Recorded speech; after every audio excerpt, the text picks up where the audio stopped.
accordance with the Memorandum and Articles of Association to take effect from the delivery to the company of the notice referred to in paragraph C below. B.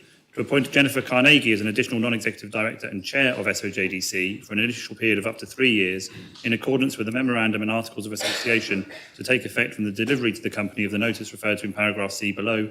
And C. To authorise the Greffier of the States for and on behalf of the States to deliver a notice to SOJDC in accordance with Article 21B of the Memorandum and Articles of Association to give effect to such appointments. Minister. Sorry. Thank you, sir. Sir, the States of Jersey Development Company was established through a proposition approved by this Assembly in October 2010.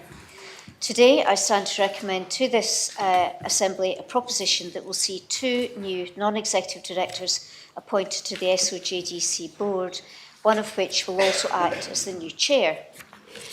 The proposition requests members to approve the appointment of Jennifer Carnegie as the new chair and Nick Williams as a new non-executive director. Sir, members may have noted that the proposition was reissued last week, and this was simply to update the biographies in the appendix, which had become out of date and needed updating since the proposition was originally lodged. The biographies, of course, speak for themselves, and that both directors have significant relevant experience. The new chair has had a variety of senior leadership positions in the island, while Mr Williams, on the other hand, has decades of property management and development experience.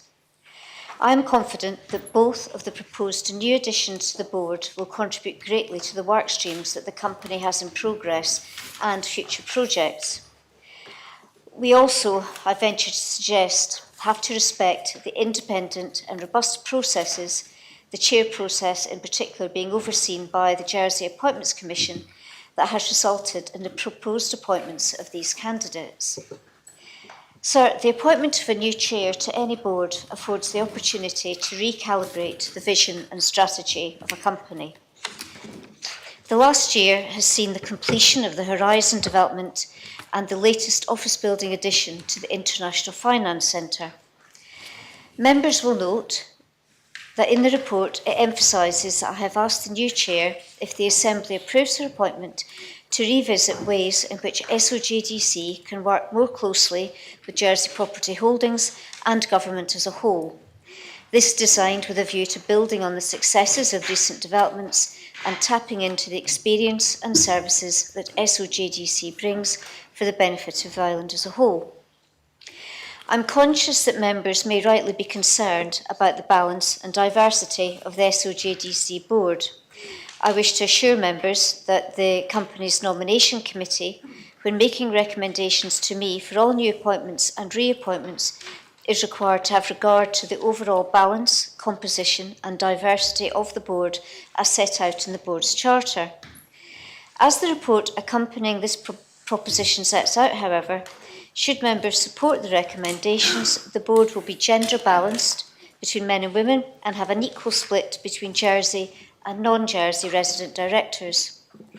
Sir, in concluding, I am reminded of the comments made by Deputy Balash in a similar recent debate around the reappointment of non-executive directors.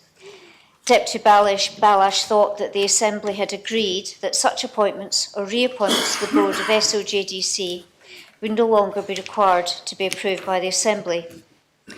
The Deputy is right to have raised this, as SOJDC is unique from the other state-owned entities in requiring their board members to be appointed by the Assembly. However, the current Articles of Association of SOJDC do currently still require appointments in this manner. I can assure Deputy Balash that work to agree new articles is concluding, such that they are consistent with the other state-owned entities, including Andium, which will be considered later in the sitting, that will be presented to the Assembly in the not-too-distant future. Sir, I make the proposition. Thank you, Minister. Is the proposition seconded? Yes, sir.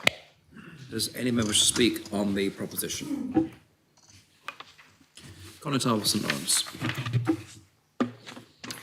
Thank you, sir. I'd just like to ask the new Treasury Minister to note my concerns which have been mentioned in past to previous Treasury ministers, about the use of the term Jersey Development Company by the company rather than States of Jersey Development Company. That does cause me some concern, because I do believe that if they choose to forget that they are the States of Jersey Development Company, then they will choose to forget potentially other critical things that they are responsible for.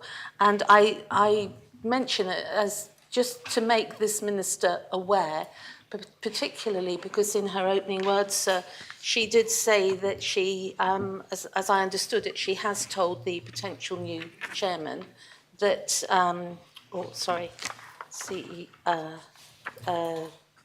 new chairman, yes, that she would wish them to work more closely with government as a whole. And I do think that they need to remember who they are representing. Thank you, sir.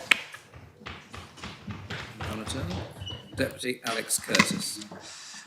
Thank you, sir, and I thank the Minister for reissuing the biography that clarifies other board appointments of the proposed members. That, I think, allays concerns one may have had reading the initial proposition of the fear of overboarding, which is something one can be concerned about for any appointee, not regarding the specifics of a candidate. So with those changes in that reissue, it does bring a change in my thoughts. I do share some of the concerns, however, and I think this hopefully, on a positive note, is a chance for this Assembly to revisit the relationship it has with the States of Jersey Development Company.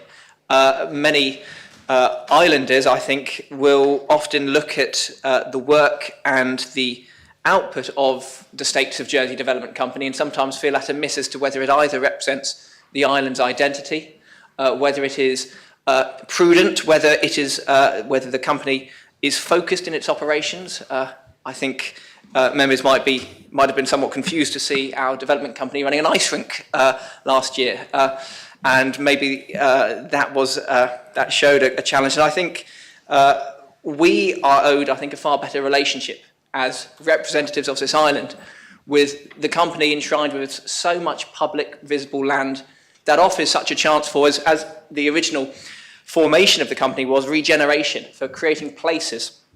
And whilst we may have seen many applications come forward with abundant place-making documents or studies or reports, they've often been bereft of heart and they've been bereft of soul. And any chair and board, I think, needs to have a refocus on how it develops for the public, because certainly if it was developing for profit, it has been abysmal at returning dividends to this shareholder, which is us, the public of the island.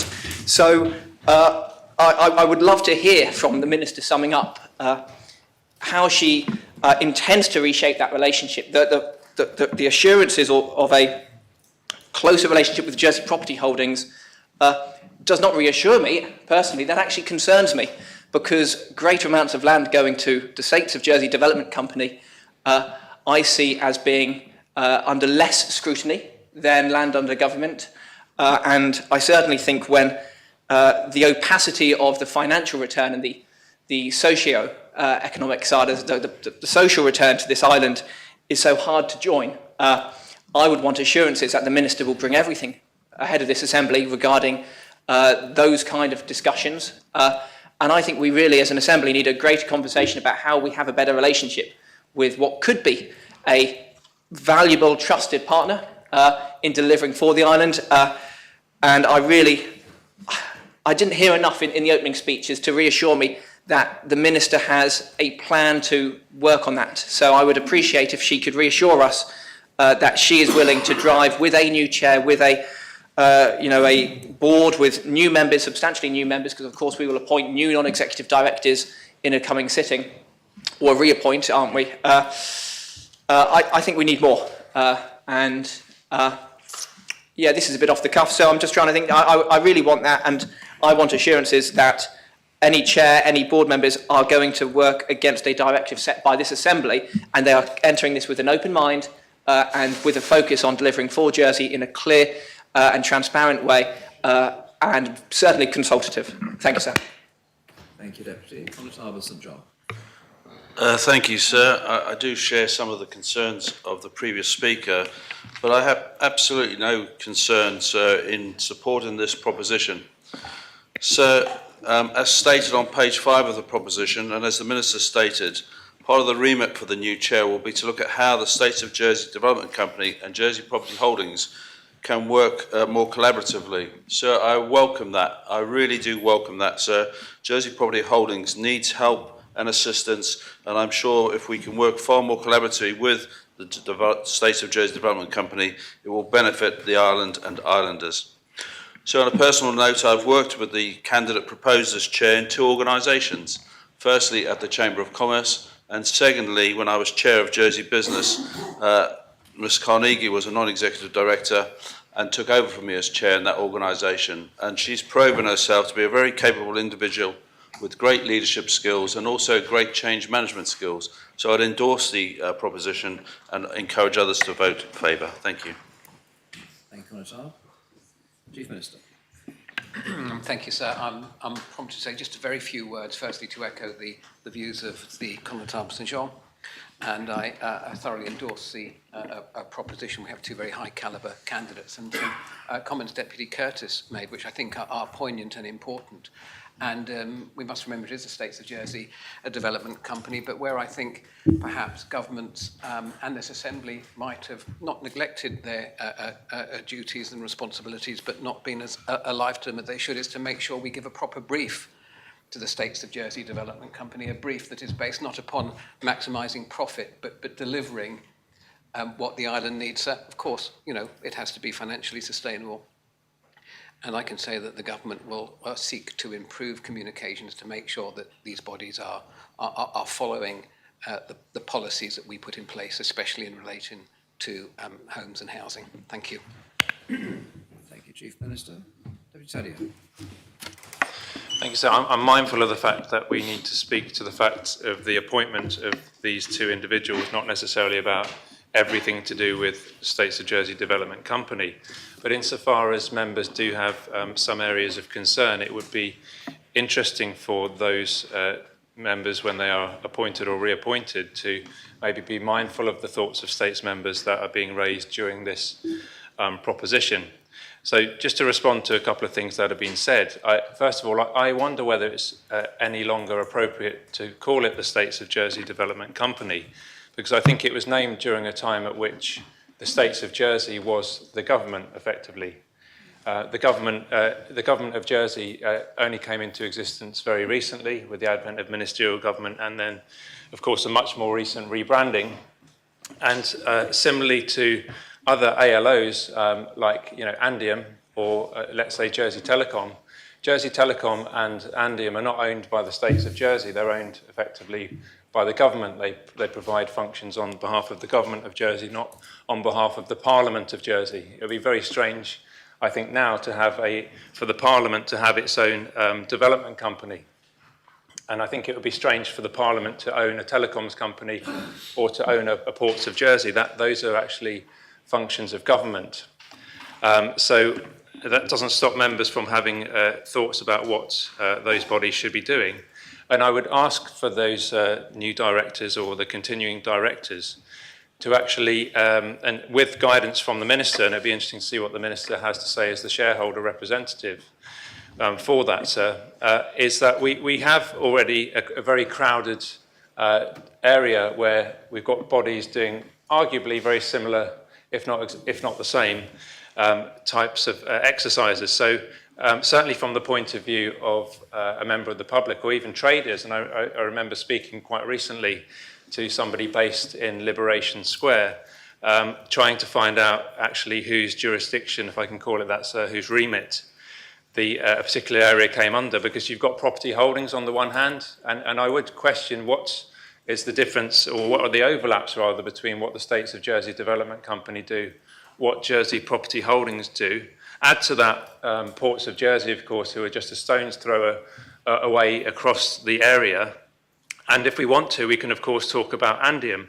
And it's already been said that it would be great to think of the returns that SOJDC, as we currently call them, might return to the island. And the Chief Minister said it doesn't always need to be a financial return, it could be a social return. Well, it would be good if it was one or the other, because I know that Andium provide a social return and they provide a very hefty financial return to the Treasury. I know that Jersey Telecoms, which are entirely state-owned, return to the shareholder also a substantial amount, and hopefully they provide an important role.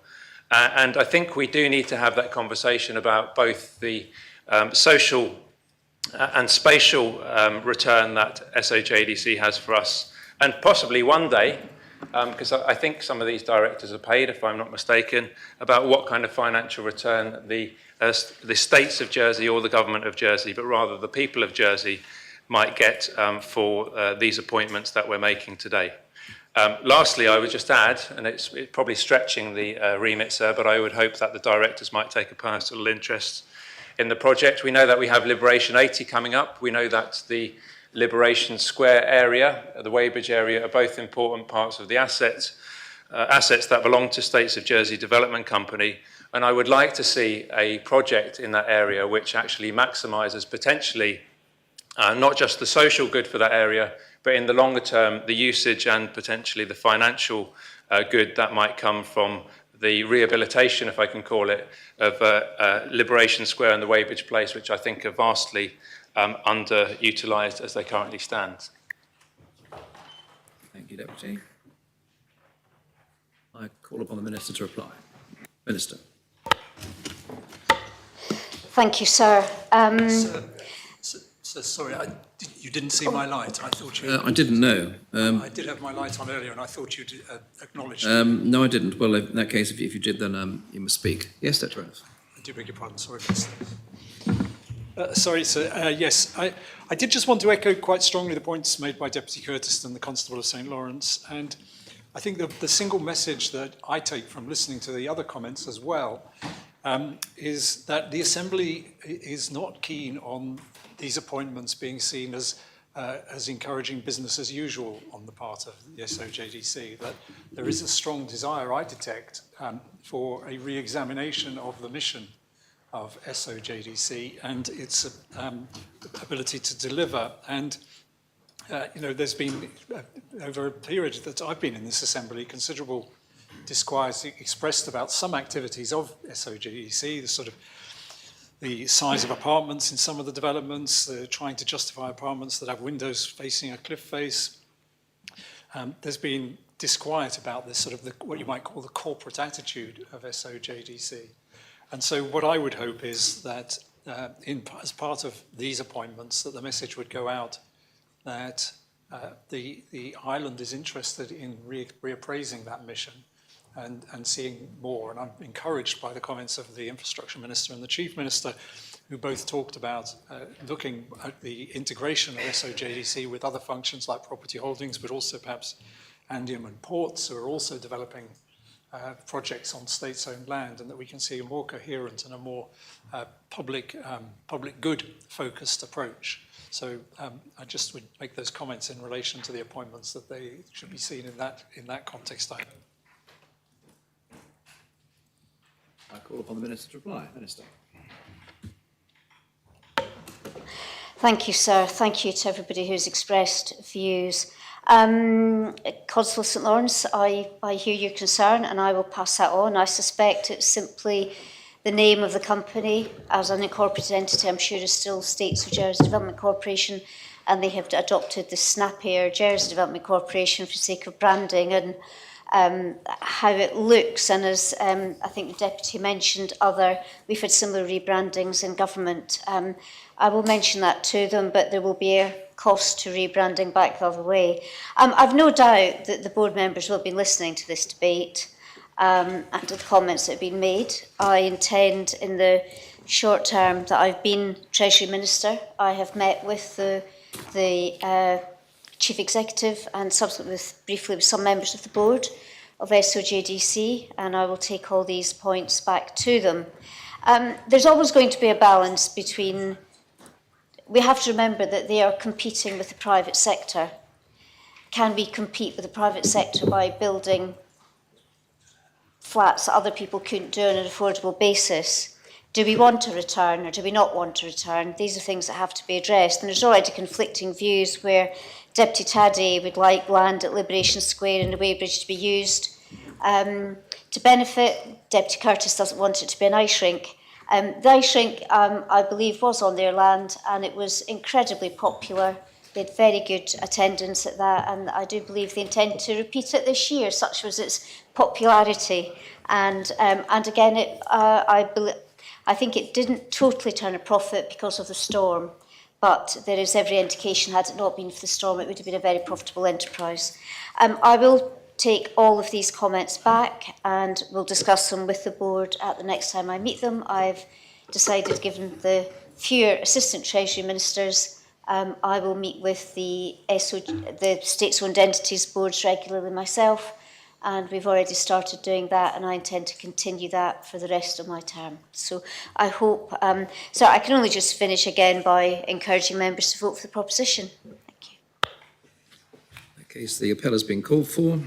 Members are invited to return to their seats. I ask the greffier to open the voting.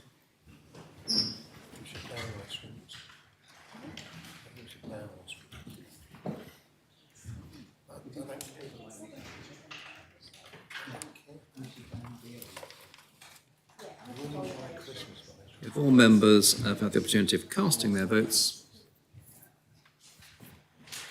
I ask the greffier to close the voting. I can advise that the proposition has been adopted. 41 votes pour, no votes contra, and 2 abstentions. We have the abstentions, please. Yes. Those members who abstained, Deputies Tadier and Alex Curtis. The next item is the draft income tax amendment, stage 2 of independent taxation Jersey law, lodged by the Minister for Treasury and Resources. The main respondent is the chair of the Corporate Services Scrutiny Panel. I ask the greffier to read the citation. Draft Income Tax Amendment, Stage 2 of Independent Taxation Jersey Law 2000, a law to provide for the final stage of the transition to independent taxation for people who are married or in a civil partnership. The States, subject to the sanction of His Most Excellent Majesty and Council, have adopted the following law. Minister, do you wish to speak on the principles? Yeah, so do we need to discuss the amendment first? We only come to that when we come to the articles. So apologies. So the, Yes. the principles first. Well, to be clearer in relation to your question, it's the principles first, and if they're adopted, then we'll come to the articles. And it's the third article, the subject of the amendment by Deputy Dublé. Yes. Sorry, I'm having trouble with my microphone today. So today should mark a historic occasion, being the introduction of independent taxation in Jersey for all couples. This significant step is long overdue, signalling our departure from the outdated practice of taxing couples differently based on their marital status. For nearly a century, the so-called married man's taxation has been entrenched in Jersey's tax law. Until recently, a married woman's income was always treated as her husband's income.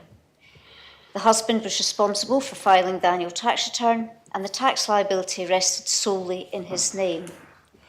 Somewhat shockingly for some, even accessing tax information about your own affairs required a married woman to obtain express permission from her husband. These inequities extend to same-sex marriages and civil partnerships, perpetuating unequal treatment. It's a matter of some embarrassment that Jersey has clung to this outdated regime while most jurisdictions abandoned it long ago.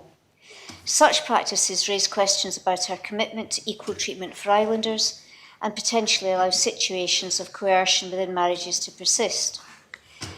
So there's been a huge amount of, we can go down lots of rabbit holes on this, but for me, the essence of this change is to treat women as individuals, married women as individuals in their own right in the eyes of our tax system, and not to have them as accessories to their husband, who owns their income and who is responsible for all their affairs.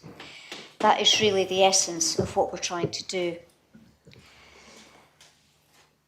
Over the years, many wives, I was one of them, married same-sex couples and civil partners have been shocked and dismayed to learn that they needed their husband's or partner's permission to discuss their own tax affairs with Revenue Jersey. In 2019, the then Treasury Minister announced the intention to eliminate married taxation following public consultation. That consultation touched around 3,000 islanders, one of the largest such exercises ever taken.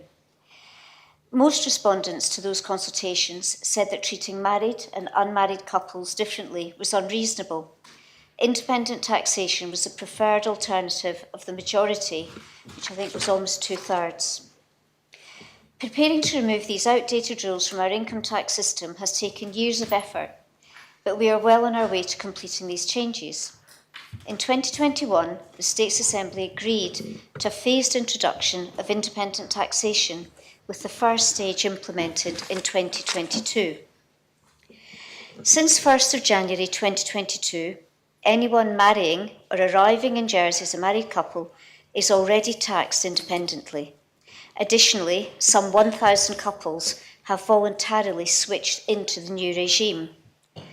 By adopting this draft law, we will ensure that by 2026, all remaining couples in married man's taxation will be independently taxed. Each person will be given their own tax return to fill out and receive a tax assessment that is based solely on their own income. This means that a person's ITIS effective rate, which affects their salary deductions or payments, This means that a person's ITIS effective rates, which affects their salary deductions or their own payments of tax, will no longer be skewed by the income of their spouse. In terms of filing, however, we have listened to what the Assembly said last July. Depending on the outcome of Deputy Doublet's amendment, we are giving couples who currently fill out a married tax return the option to complete a joint return in future.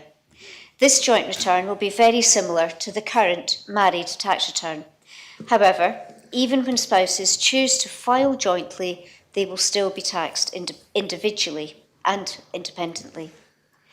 Successive governments have been very clear in previous reports to this Assembly that these changes do not come without cost. If we had switched to independent taxation overnight, it would have increased tax bills for around 6,400 lower earning couples.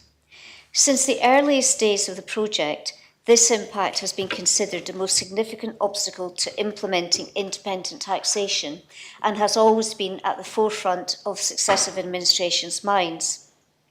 However, a tailored solution specific to Jersey has been devised, the compensatory allowance. This allowance ensures that all couples who would have otherwise faced an overnight tax shock are protected. The compensatory allowance creates a transitional period during which couples married and residing in Jersey before 2022 enjoy a gradual parachute landing into independent taxation. Over time, its value will gently decrease in real value. As a result, affected couples will continue to benefit from this additional allowance until the single person's allowance catches up. As the states continue to increase the single person's allowance in coming years, everyone will ultimately benefit from the same tax allowances. There will no longer be a premium rate for those who are married. This adjustment is expected to take some time and at least a decade, although probably even longer, as I will come on to discuss. At current predicted rates of inflation, the allowance would still be in place beyond 2040. Any early removal of allowance would require the states to vote it out of existence. I had been hoping to keep my remarks, the compensatory allowance, at that, but I am aware that quite a number of members have been lobbied by members of the public about the compensatory allowance and how it works. And I feel that I do have to address those concerns, even though it will make my speech considerably longer and slightly more complicated. But I do think it is worth trying to address some of those issues. For those people who have received the spreadsheet and calculations from members of the public, the calculations are based on assumptions which Revenue Jersey does not agree with. They overstate the number of individuals affected and have applied that the majority of these individuals will be affected by the most severe outcome, which is also untrue. Firstly, the claim that independent taxation will create a tax increase for approximately 14,000 individuals in Jersey is not true. As previously stated, without the compensatory allowance, about 6,400 couples would be negatively impacted under independent taxation as their combined tax liabilities would increase. It is also incorrect to state that 12,800 individuals, being each of the 6,400 couples affected, would face a tax increase, as any increase would only apply to one member of the couple, as the other may well be exempt from income tax. It is the couple that is affected by independent taxation and not individuals. Labelling the implementation of independent taxation as a stealth tax is not accurate. The introduction of a tax system that treats everybody equally, irrespective of their marital status, gender or age, was bound to create both beneficiaries and those who are disadvantaged. The vast majority will see no difference. It's been widely recognised that an immediate transition to independent taxation would have negatively impacted the 6,400 couples with lower earnings. Therefore, it has been rolled out in phases to allow for the development of compensatory allowance. The allowance will gradually diminish over time, but not having a transitional period would defeat the policy objective of introducing a tax system that treats everybody equally. The couples in question are only worse off when compared to the hypothetical scenario that's been provided to states members, where their income and the married allowance increase by 5% each year. The compensatory allowance is structured to maintain combined allowances at the same level as the married allowance, which will be frozen. This means existing married couples will continue to benefit from this additional allowance until all other couples catch up, providing the parachute landing into independent taxation. Their combined allowances will not decrease, which generally means that a couple will only pay more tax if they earn more. The spreadsheet also uses the worst case scenario, where only one spouse or partner in a couple has income and therefore requires a full compensatory allowance, which will be £3,133 in tax using 2024 allowances. This applies to around 1,800 couples. However, the other 4,600 couples have varying incomes and therefore their allowance will also vary. Without the compensatory allowance, the median tax liability increase for the total affected couples would be £1,500. But I have to reiterate that the compensatory allowance will cushion those people over a period of some 20 years. While it is true to say that in real terms, a couple may ultimately, by the end of that period, pay more tax, in nominal terms they won't, and no one will have less money in their pocket as a result of these changes. The scenarios use a 5% yearly growth in earnings and allowances, indicating that the compensatory allowance will be phased out by 2036. Based on our economic forecasts, our predictions suggest that phasing out might extend over a longer period, concluding in 2045, so some 20 years. Presenting tax liability in terms of percentages, as has been done, can be deceptive and misleading. The percentage increase in tax liability will always be higher for individuals whose income is just above the tax allowances, i.e. a large percentage increase of a small amount can still be a small amount. A more accurate representation is to compare the portion of the tax liability over the total income, which is the effective rate of tax. Lastly, it is important to emphasise that unmarried couples, newly married couples, and newly arriving married couples are already independently taxed. They do not benefit from marriage allowance and are therefore conceivably already paying higher tax for which there is no compensatory allowance, but that is simply because we have changed the tax system for those people starting from 1st January 2022. In summary, independent taxation is a pivotal moment, a commitment to equal rights and responsibilities for all, regardless of marital status, gender or age. It also fulfils Jersey's commitment to eliminate married man's taxation as part of its adoption of the United Nations Convention on the Elimination of All Forms of Discrimination Against Women, or CEDAW, as we will no doubt discuss later in the debate.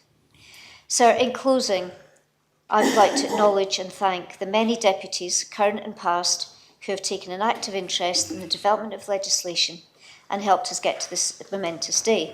I would also like to thank the scrutiny panel who have reviewed it and who have been, I believe, broadly supportive of the introduction of independent taxation. And sir, I encourage members to vote for this proposition. Thank you. Thank you, Minister. Are the principles seconded?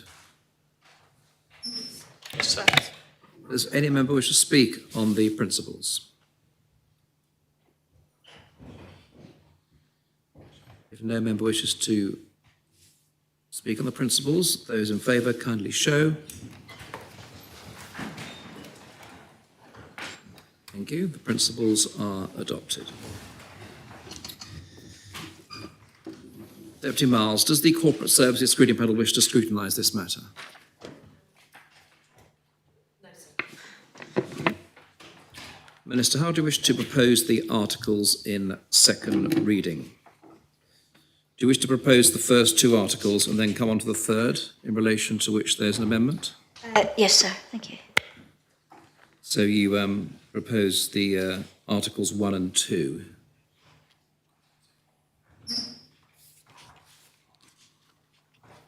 Yes, sir. Yes. Sorry. Is that seconded? Anyone second that? Thank you very much. Does any member wish to speak on the first two articles of the law? Sir, may Yes. I not speak on the first two articles? But just, would you mind, because I've completely lost my way, I thought we should be debating the amendment. Yes, well, that's the amendment to Article 3. Oh, And so only what- on that article, we're not doing it as part of, I thought ordinarily we would debate the amendment before getting to the articles. When we come to Article 3, we'll debate the amendment to Article 3, because the amendment to Article 3 is effectively a removal of Article 3 from the draft law. So does any member wish to speak on the first two articles? Those in favour of adopting Articles 1 and 2, please kindly show. Thank you very much. Articles 1 and 2 are adopted. We now come to Article 3, Minister, which you propose, yes? Article 3 Yes, please, of course, sir. deals with the joint returns for spouses and civil partners. And is Article 3, the amendment, is Article 3 seconded? Yes, sir. There's an amendment to Article 3 which you don't accept. Minister, is that right? Yes, sir. Yes. I'll ask the Greffier to read the amendment to Article 3.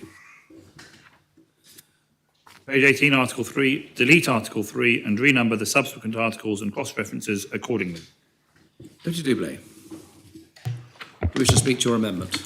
Yes, thank you, sir. First of all, I would like to clarify exactly what this amendment does, because I believe there has been a lot of misinformation. The effect of the amendment, it does not impact in any way on the amount of tax paid. So it will not make the tax paid by any married couple or civilly partnered couple more or less. There is nothing in my amendment that does this. The debate generally on independent taxation is with the Treasury Minister. I do not own that debate, but what my amendment does do is to give us a decision to make as to whether we are going to facilitate spouses to be able to sign over their right to complete their own tax form to their spouse so that their spouse would complete a joint form. So it is purely about paperwork, sir, not about the amount of tax paid. So I would like to outline why joint tax forms are unnecessary, and I will quote from the comments paper which was published by the Council of Ministers.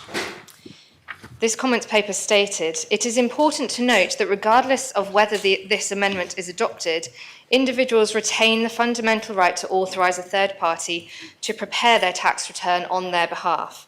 This authorisation enables someone else, such as a tax professional or a trusted individual, like a delegate or attorney for a close relative, to handle tax matters. This provision is crucial for situations where taxpayers are unable to manage their tax affairs personally." So, sir, this article in the legislation is, I believe, superfluous because anyone is able to nominate another person to complete their tax form. Businesses do this all the time when seeking assistance from accountancy firms. Therefore, a woman, a man, or any person who isn't sure about how to complete their tax form and needs assistance can seek help from anyone without this part of the legislation. If indeed you are in a healthy and supportive relationship, you will most likely ask your spouse to help you.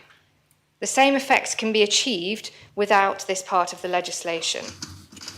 The difference, sir, is that inviting someone to sit alongside you and assist you in your own autonomy is very different to formally and legally signing over complete control. We do not need this part of the legislation.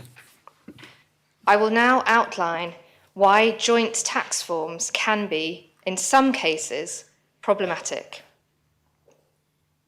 A continuation of joint tax forms for some couples, where one partner has legally delegated authority and control over their spouse's financial information, will facilitate a continuation and initiation of domestic abuse on our island. I will illustrate this point, sir, by referring to a variety of sources, including local experts. It is important, sir, that I say that, firstly, not all abuse is perpetrated by men. Sometimes men are victims of this type of abuse. However, it is overwhelmingly a crime perpetrated by men towards women, so I will often refer to women when I talk about victim survivors of this type of abuse. Also, not all relationships between men and women are abusive, of course. I've had conversations with many islanders on this matter who indeed cannot fathom that such a thing could happen or indeed is happening in our island. But, sir, it is happening. The Violence Against Women and Girls Task Force report, which of course this government has fully endorsed, and I am grateful to them for doing so, defines economic abuse as including the following behaviours, and this is a direct quote from that report, sir. It includes exerting control over income, spending, bank accounts, bills and borrowing, controlling access to and use of things like transport and technology, which allow a person to work or stay connected, controlling access to property and daily essentials like food and clothing.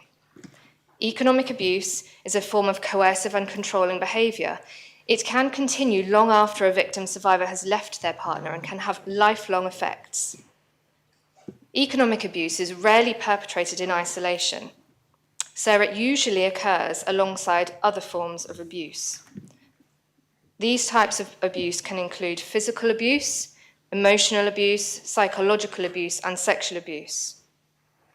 And 95% of domestic abuse cases involve economic abuse. This is still a quote from the Vorg report, sir. Perpetrators of economic abuse use this type of abuse to create economic instability and make their partner economically dependent on them, which limits their freedom and therefore their ability to leave the relationship. As the charity Surviving Economic Abuse explains, without access to money and things that money can buy, it is difficult to leave an abuser and access safety. Someone experiencing this type of abuse can become trapped in a relationship with the abuser, unable to resist the abuser's control, and at risk of further harm. In this way, economic safety underpins physical safety. Sir, the word control features heavily in the definition of economic abuse. If we include this option for control of financial information to be signed over to a spouse, in the context of the prevalence of domestic abuse in Jersey, we are putting vulnerable people at risk of this abuse. It is completely obvious to me that this will happen, and I have not been presented with any evidence that it will not. How is a victim of domestic abuse going to save a sum of money to facilitate them leaving an abusive partner if that partner has full knowledge of and control of their finances? The numbers of women involved, sir, are not insignificant. Research shows that of the 44,000 women over 16 years of age in the island, nearly 7,500 of those women will experience economic abuse in their lifetime. Sir, I will outline why it is important that members support this amendment. Evidence that independent tax forms will help to prevent this type of abuse comes from the understanding and expertise of the local experts in domestic abuse, FREDA, formerly known as the Jersey Women's Refuge. I have the greatest respect for this organisation, which was established by Soroptimist International Jersey branch and have done excellent work over the years protecting victims and preventing domestic abuse. I will read a statement from them. FREDA considers single independent taxation forms, in addition to being a basic step to gender equality, a unique opportunity to provide greater protection to women facing domestic abuse and coercive control, including financial and economic abuse. It is a critical step in addressing systemic gender inequalities and bringing about cultural change. Women's Aid UK states that financial and economic abuse is part of coercive control. It is a pattern of controlling, threatening, and degrading behaviours relating to money and finances. The perpetrator uses money to control their partner's freedom. While independent taxation alone will not stop those who are perpetrators of coercive control and economic and financial abuse, the obligatory submission of individual taxation forms, as opposed to joint filings with a responsible spouse or continuation of the status quo, would send a strong, unequivocal message. Firstly, to women survivors that they are equal, independent human beings with the absolute right to control their own finances. Secondly, to perpetrators of coercive control, that it will no longer be quite so easy to control and manipulate your partner's finances, bank accounts, credit cards, pension and allowances, and even run up debts in your partner's name. One may think domestic abuse in Jersey is more of a problem for the younger generation, yet 9 of the women who stayed with FREDA in 2023 were aged 50 and above.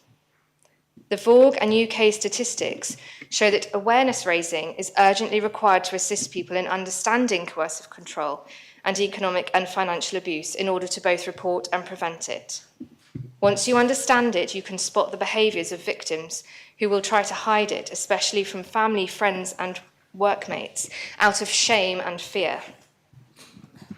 Fully independent taxation forms can help create an obstacle to the devastating pattern of abuse. Anything less will only serve to empower the perpetrator and reinforce their control over the victim. We would respectfully suggest that it is difficult to imagine how a joint filing system with a responsible spouse will not carry the name of the perpetrator. This would strengthen their position and increase the sense of dependency in the victim. And the statement ends there, sir. I hope that members will acknowledge the expertise of this hugely respected organisation and support this amendment. Before I sit down, sir, I have one final point in favour of independent tax forms, and it is a simple one. Women are capable of filling in forms. Thank you, Deputy. Is the amendment seconded? Thank you. Does any member wish to speak on the amendment? Conor St Saviour. Thank you, sir. Whilst I fully appreciate what Deputy Doublé is trying to do here, sir, I have been approached and received many emails from people wishing to maintain the status quo, that they wish to have the option of staying with a joint return on their income tax. I'm all for giving people the choice, and whilst I appreciate what the removal of this option seeks to obtain, I don't think if there's a coercive relationship there, and I condemn all coercive relationships of that nature, I don't think this is going to fix it anyway. But as I say, I've been approached by many people, predominantly seniors, who wish the status quo to remain and being able to submit a joint return. Thank you, sir.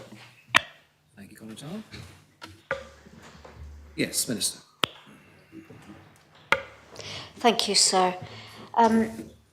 Deputy Doublé's amendment is proposing to remove the option for married couples and civil partners to file a joint tax return. In July of last year, the States Assembly decided to implement independent taxation for all couples while also maintaining a form of joint filing. This decision was influenced by concerns that were raised with very many of us that some married couples might struggle with completing their individual tax returns, especially when the one partner had not filed a return for decades. The current proposal permits couples who are married or in a civil partnership and were residents of Jersey before 2022 to file joint tax returns. Despite the availability of joint filing, couples will still be independently assessed for income tax, thereby ensuring the benefits of independent taxation, and they will receive their own independent assessment. In case that is of concern to some of our older couples, the assessment may be paid in a one with a single cheque. That's a technicality. Many couples who have been filing a single tax return for years are likely to appreciate the opportunity to continue this approach. Recent engagement suggests that around 61% of eligible taxpayers would prefer joint filing. To mitigate potential concerns relating to coercive and controlling behaviour, the legislation, as Deputy Doublé has said, includes safeguards such as, for joint filing, the spouses must make a joint election, and this election can be revoked by either party at any time, and the option to file jointly will only be available to couples who currently file a marriage return. Regardless of whether the amendment is adopted, individuals will retain the fundamental right to authorise a third party to prepare their tax return on their behalf. This authorisation allows another individual, such as a tax professional or a trusted individual, such as a delegate or attorney or a close relative, to handle tax matters for them. This provision is crucial for situations where taxpayers are unable to manage their tax affairs personally due to some form of incapacity. The Attorney-General has previously confirmed that the voluntary nature of the joint filing is compatible with CEDAW. The draft law aims to strike the right balance between individual tax autonomy and the historic practice of joint filing. Importantly, it also aligns with the wishes of the Assembly. I agree with Deputy Doublé that coercive control is an odious offence, and we should do all we can as a jurisdiction to try and stop it. But I have some reservation as to how far the tax system can ever do that, because a genuinely abusive partner will find a way, regardless of what the tax system says. I just find it very difficult that the tax system can be used to prevent it, and while even within fully independent taxation, I think a coercive partner will still be taking charge of everything and telling his partner where to sign, sorry, again using the gender stereotyping, and what to do. And that's a terrible state of affairs, but I really doubt that anything we do with the tax system will be enough to deal with coercive control. Sadly, I urge members to reject the amendment, sir. Thank you, Minister. Deputy Scott. Thank you, sir. I very much respect the concern and intent of Deputy Dublé and also of Frida. Domestic violence is an emotive issue, and it happens in too many relationships and certainly should not be tolerated or encouraged. However, as has been said, economic abuse will not be countered by the filing of an individual tax form. Far from it. And happily, statistics suggest coercive control does not happen in the majority of married relationships. I certainly hope this is very much the case. I share the beliefs expressed in Deputy Dublé's report that women should be regarded as individuals. Indeed, all people should be, and one size does not fit all. And historically, there's been more than one way of disregarding women as individuals. This includes through the espousal of certain ideologies of what women should be and what they should do, and how unpaid labour should be distributed between a husband and wife. But there is something that concerns me in terms of the content of the report, and that is when we were invited to guess at a figure. And that figure was who would complete tax returns. And there's no actual data for this in the report, there's no evidence, but interestingly enough, I did once ask the question of a bank manager who was responsible for managing, for couples managing their tax affairs. And I did actually ask, where you've got married couples, what sort of percentage do you find manage the affairs in terms of men and women? And what might surprise many people in the Assembly was the answer, that 90% in her estimate were the women. So you may well actually find that the people filling in these tax reforms aren't men at all. We don't know. But all I can say is what I have offered in terms of anecdotal evidence, which is the only thing I can offer in the absence of any other evidence. And I think it is important, before one goes down a route that actually may well be disruptive for established married couples who have worked out a way of distributing labour between themselves, before actually saying, right, we, the States Assembly, insist that you do things differently. We don't care if you're 70 years old. We don't care if one of you's got dyslexia or dyspraxia, or the other one, which is dyscalculia, that you can't do. You know, the basic thing that happens within supportive marriage relationships is often that people are distributing labour according to individual needs. It doesn't necessarily need to be sexist. I've got female friends who just can't cook. Their husbands do it. Things have changed. And how are we to actually start saying, right, you must actually do this extra work now and actually perform for completing 2 pieces of paper rather than 1, particularly in the case where we are continuing the compensatory tax allowance, which I actually think is it's rooted in a tradition of courts and legislators recognising how much unpaid work is often done in a relationship. And yes, traditionally, and even now, it's fallen on women. Many women will do much more unpaid labour work in a relationship than the men. It's one of those things. And so part of that, perhaps, is just simply a biological fact that women just seem to be, not even seen, but biology are designed biologically to produce children and the associated care and homemaking that often comes with that. So whilst I very much respect the intent and the concern of Frida and Deputy Dublé, whilst I very much condemn all forms of domestic violence, I'm not prepared to support an amendment that actually can be disruptive for couples of a certain age who've got to a point where, in fact, it helps them to manage just having this single piece of paper. So, sir, I hope that explains my position. Thank you, Deputy. Yes, you've spoken already, Deputy. Did you?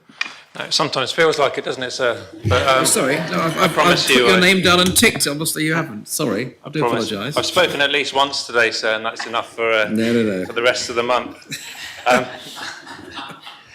And I wasn't here at the last sitting. I was away on States business, so I commented to my wife this morning. I've not been in the States for 6 weeks now, and that's why I had the shakes. I said I must make a speech.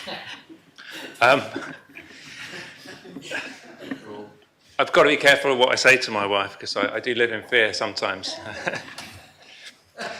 So, with this proposition, the Deputy raises some very serious issues which I think we would not disagree with. But the bottom line is here, we are talking about a very specific issue, and it's about tax forms. And the problems that she highlights are to do with domestic violence and abusive control. And it's the domestic violence and the abusive and coercive control that are the problem, I would suggest, not a tax form. And the issue here is that whichever way we cut it, and I think this is why we've been, I wouldn't say lobbied, but we've been contacted, and I've been contacted through various methods by couples who are still very with it, but they happen to be retired, and they've been married for decades, and they've been hearing these potential changes that the way that they fill their tax form in is going to change. And the proposition itself is very clear. It says that removing Article 3 will remove the option for married couples or civil partnered couples to complete a joint tax form. So whichever way we cut this, Deputy Doublet's amendment here is taking choice away from married couples. And I'm not somebody who likes to take away choice from people. I don't think that empowers people in any way. And when I've got constituents and people throughout the island contacting me, and I know others have had that, saying, actually, I'm quite happy to continue to file a joint tax return, and it should be my choice. And I'm happy to actually fill it in, and my husband can sign it off, or we both sit down, and it's one of the events of the year where we can both discuss our finances, and there may be some difficulties in that when you go through the bank accounts. Or there may not be, I hope, and then it's usually something which couples can do together. But the crucial thing here is if they want to. And it's like in any kind of proposal or legislation, if we try and legislate for a problem which does exist, but which isn't necessarily, this isn't the right mechanism to address that problem, it could otherwise be called a sledgehammer to crack a nut. So I think of that scenario where there is a provision in the law for somebody to nominate somebody else. And I can't see how the coercion would stop simply by the appearance of a second tax form. The bureaucracy would definitely increase because, as party colleagues have said when we've discussed this previously, you still have to put the two tax forms together to decide how much tax is due from that couple.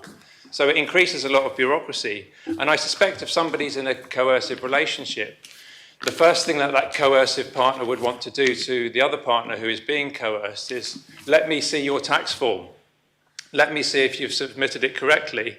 And the problem isn't going to be around the tax form. It may be around their phone and their banking app, which they may have control of, and they may have control of all their finances. And something I would suggest to those who, quite rightly, and I think I've been a fellow combatant and a fellow feminist over the years in fighting for the rights of women and minorities in my 15 years in the Assembly, is if we want to really look at the issue here, it's about women in particular, but it could be men, who are in a relationship who don't have their own incomes. That's where the coercion really happens and the control. And I would suggest, and I say this with a slight amount of trepidation and an element of jeopardy, because I know that the current incumbent of Social Security is a reformed Jersey minister, but that's where we need to look at the issues, I would suggest, because if we're going to move to an independent taxation system in the longer term for everybody, we also need to look at then, should we have an independent income support system? Because if you have a woman who is at home and actually using her time and energy to run the home. And as I said, it could be a man, or it could be, a couple in a same-sex relationship. They are nonetheless contributing to that relationship, doing an important part of the function of that couple, but they're not necessarily getting an income for it. And if the other partner is saying, I'm going to keep all the income, because it's very difficult for that person without their own income to get out of an abusive relationship. And when we talk about taxpayers here, we're talking about, okay, they're not necessarily all rich across the board, but we're talking about potentially somebody who's being coerced in a relationship who's in a tax-paying bracket, and we're talking about the physical filling in or otherwise of a form. And I think that seems, for me, to be quite far removed from the actual abuse that definitely we know does happen in Jersey. So I think the two issues for me, I'm sorry to say this, are quite separate. I would like to hear more about encouraging the partners who are in those abusive relationships to find out where they can get help. Because if it gets to the point where you're relying on something as esoteric as a tax form, which you may or may not be allowed to fill in your own right, then I'd suggest that the point to cry for help is a lot earlier than that, and we need to be signposting much more efficiently, all of us and the agencies that already work in these areas, to pick up the phone and confidentially tell someone that you need help. What I do note from the changes that the Minister is putting forward in this is that the changes are significant because it does empower both parties in the couple to be responsible for their own tax returns, and actually, more importantly, to be able to speak to the tax department about their own taxes, something which was not important before. So I hope that the Deputy will take my comments in the spirit that they were made. I'll happily work with her, stand shoulder to shoulder on finding ways to really empower couples who are in that financial dependence on a potentially abusive partner. But I would suggest that this isn't the way to do it. And what I would say is that, unfortunately, a byproduct of this amendment is that it's caused so much anxiety, I think, for couples out there who have been dealing with a particular system for decades. They're quite happy with it. And the threat of removing an option which they've had as loving married or recently civil partnershiped couples before 2021 to continue with a system that actually suits them and suits the government and the Treasury, I think is a step too far in trying to solve a problem which isn't immediately related to this issue. Thank you, Deputy. Deputy Gardner. Thank you, sir. The Conotop of St. Xavier and Deputy Tade mentioned emails that we all received. And I received the same emails because it was sent to the state's members plus extras. What for me clear from these emails, there are two issues that were mixed together. And I don't have an answer, and I'm really came to this debate to listen. I would be really welcoming, I know that Minister spoke, I would welcome Assistant Minister to speak. Two things what mixed in the emails and mixed in the petition, because there is a petition as well. People took independent taxation, an amendment from Deputy Dubley, as a cause for increased amounts and payments and increased inequality between married couple before 2022 and after 2022. Most of the emails speak about fair preserving the options, truly joint taxation for all islanders when mentioning the numbers, the amount. So somehow the two things mix. From my feeling, and it may be only my feeling, most of the people who opposed the amendment, they thought the amendment, if amendment is not accepted, they will pay less tax if they're married after 2022.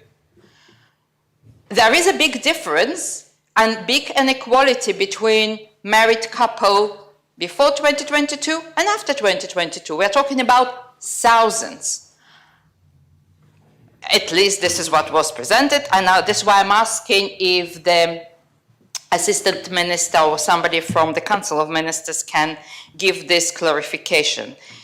If my understanding correct, first of all, regardless if Deputy Double amendment adopted or not adopted, the amount of tax that would be paid will remain the same.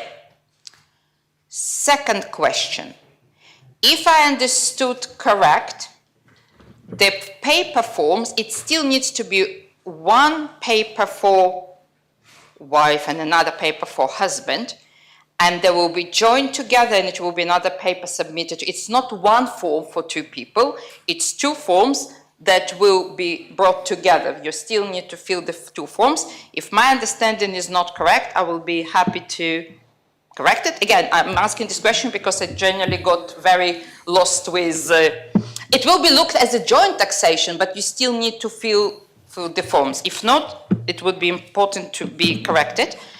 And the third question is, it's about the choice, and it may be Deputy Double or maybe somebody else can clarify. Without Article 3, if I understood correct from Deputy Double opening speech, without Article 3 there is still an option, and it is a choice, as Deputy Tardieu used the words as a choice, to assign your tax affairs to the third party. So we don't need Article 3 to do this. I might be wrong, but these are the three questions that I would like to get clarification before making my decision. Deputy Howell. Thank you, sir. Can I just say to the Deputy Gardener that I believe it is one form. And I'm just going to read everybody an email that I received just from one of my parishioners. It didn't go to all the states. Good afternoon. I hope you're keeping well. I noticed in a recent article in the Bailiwick of Jersey that Deputy Louise Double is looking to remove the option for married women to file their tax jointly with their husbands.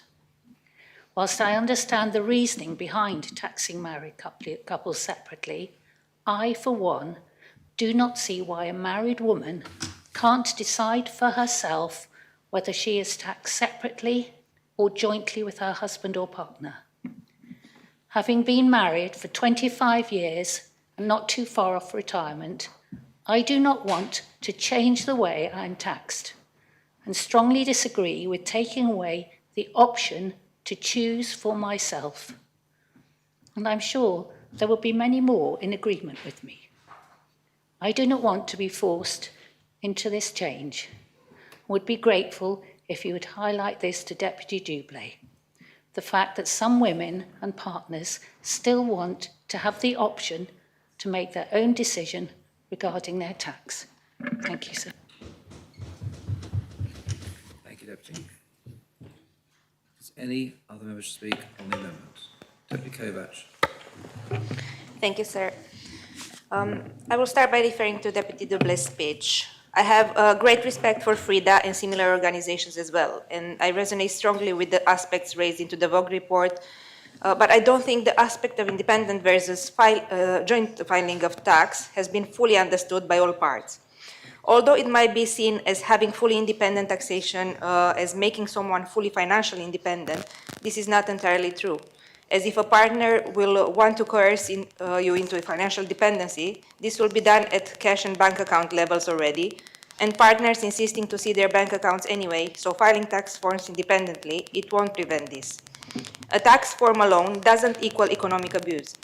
By this point of filing the form, all funds are known, as they will be controlling all joint bank accounts. The income support and other benefits are still asking for household income, irrespective if taxation is filed independently or jointly. And exactly how the Minister mentioned, a perpetrator will unfortunately find all the other ways to go in coercive behavior and financial dependency without relying on the joint filing of tax. In return, if we remove the option of joint taxation for so many who are already depending on it for various reasons and abilities, it would equate in delays and even more inaccuracy in filing their taxes, and also being assessed with delays, as they have to wait for both to be filed to have an accurate view of any compensatory allowance. An important point to highlight is that if you do sign to agree to do joint taxation, there's nothing to prevent you to then decide in the future, if needed, to sign to go back to independent filing, and either spouse can unilaterally apply for that without the permission of the other. Therefore, with this being said, I won't be supporting this amendment. Thank you, Deputy. Does any other member wish to speak on the amendment? Chief Minister. Very quickly, sir. I know Treasury Minister has spoken, but if I could just just address a couple of points that Deputy Gardner made. That of course is the choice remains for couples prior to 2022 year assessment. The returns, whilst effectively everybody has been independently taxed for some time because taxpayers have had their own tax identification numbers for some time. One form will be completed and returned. 2 assessments will be issued. Joint payment can be made, but it's just for the avoidance of doubt, it's one form, sir. In relation to numbers, I'm not quite sure the numbers of those people who became partners after 2022. But what I do know is that out of approximately 19,000 tax-paying couples and civil partners, 121 couples and 282 couples, only that number, elected for joint taxation for the years of assessment 2022 and 2023, respectively, out of 19,000. So I think we can be sure that the people, generally couples, do not want. They want to retain the choice, and this is what it's about. It's about choice, sir. So I hope that's helpful. Thank you. Chief Minister. Does any other member wish to speak on the amendment? I call upon Deputy Dublé Mezek. Thank you, sir. So I think that Deputy Dublé would have a winning argument if Article 3 of the law was genuinely preserving the status quo of married man's taxation, which is an absurd concept in the 21st century and quite clearly unacceptable, and good riddance that it's going. But that isn't what Article 3 of the law does. Article 3 of the law, in the context of the wider law, takes all couples to be assessed independently for their income tax. It simply provides an option for a single form to be submitted to achieve that result. And it does so, sir, in a way which is different to the system that has existed up until this point. The joint tax return will be opt-in, not opt-out. It will be opted into only if both members of that relationship opt for it, and it can be revoked at any point with just one member of that relationship trying to revoke it. And it will be blind as to the gender of the members of that relationship. So because of that, what Article 3 of the law serves to do is actually nothing other than to give a version of choice for those who want it, and only those who want it. It doesn't affect how much tax anyone will pay. It doesn't impose any obligations onto anyone as to how they will file their tax returns. It simply provides for choice because a number of people in our community have indicated to us that they would prefer to have that choice. That is all it is. And so in that wider context of even those couples who opt to still file jointly being assessed independently for their income tax, and for it to be opt-in, and for either spouse to be able to revoke that opting in, it does not resemble what we have had up until this point.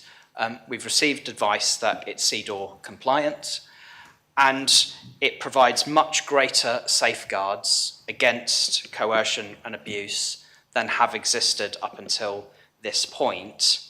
and in being able to move forward with this legislation for independent taxation, or at least a version of independent taxation, and there may be more to say on that later in the debate, it takes our society a substantial way forward in the name of equality without financially harming anybody in the short term for making that decision, and without causing undue worry and anxiety for those people who have been so used to filing their tax returns and arranging their household financial affairs in the way they have potentially for decades up until this point, not giving those people undue anxiety and worry. So that strikes me as an entirely reasonable way forward on this, preserving that choice for those who want it, whilst taking a great step forward for independent taxation and equality. And I think because it's found in that context, I'm sorry to say that I don't believe that Deputy Doublé has a case for it. She would have if this legislation and all of its other articles weren't being proposed, but in that context, I don't think she does, and so I will vote against this amendment. Thank you, Deputy. I call upon Deputy Doublé to reply. Deputy Doublé. Thank you, sir. I thank members who have contributed to the debate, and my constable from St Saviour. I will focus on his points first, and I will also refer to Deputy Gardner, who asked for some clarification along these lines. So the constable referred to a number of emails that we received, and I have received many emails myself. Not as many as I was expecting, actually, and many that I did engage with, I was able to find some common ground with those people and explain the differences between joint taxation and simply a joint tax form. So to reiterate, sir, this amendment has nothing to do with the amount of tax that would be due by a couple. It is not about joint taxation or independent taxation. This amendment is purely about having two separate forms with two amounts of information, or a joint form with the same volume of information but on one form together. And Deputy Gardner asked about whether it would be the same amount, the same two forms just put together.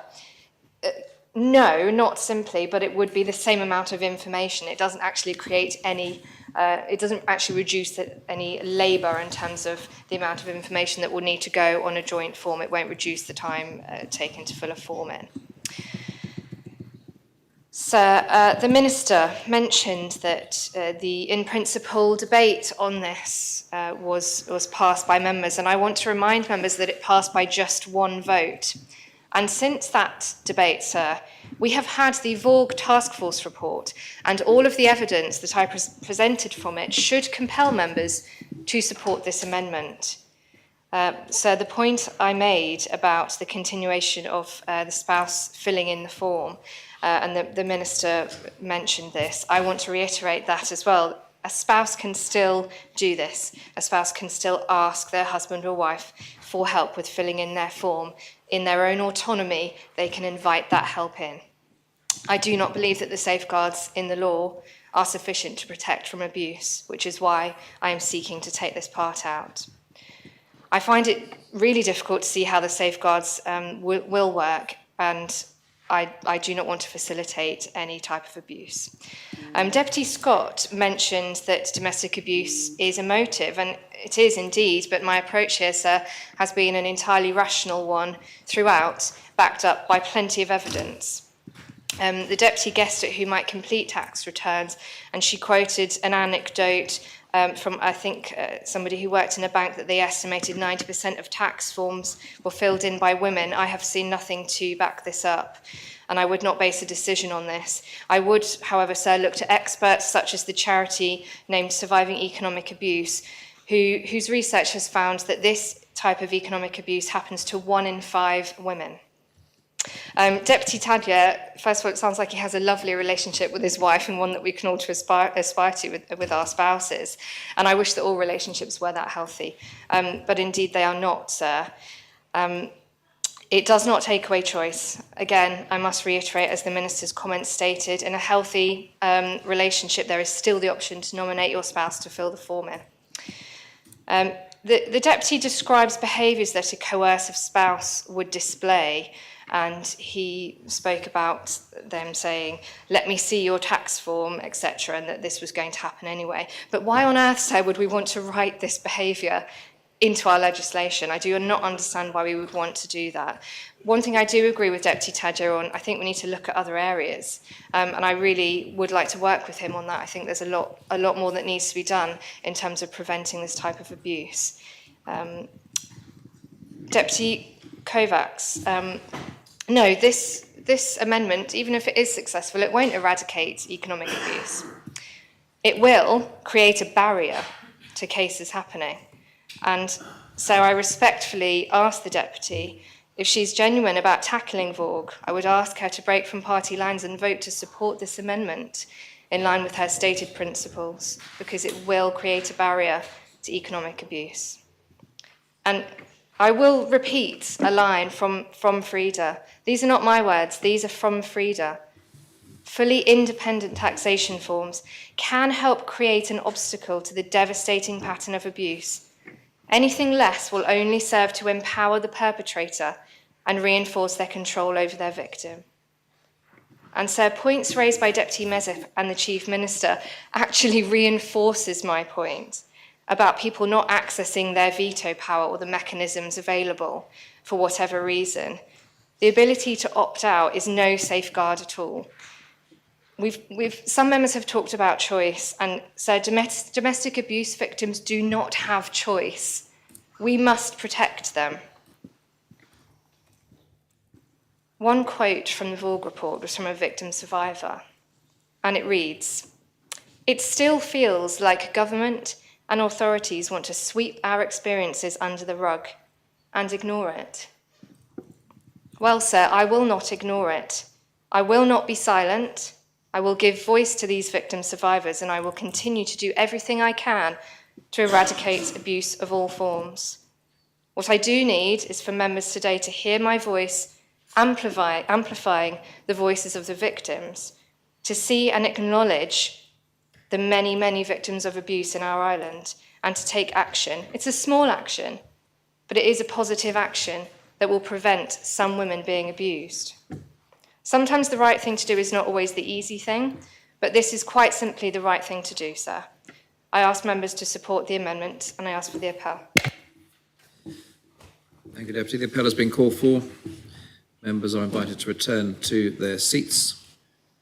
I ask the greffier to open the voting in respect of this amendment.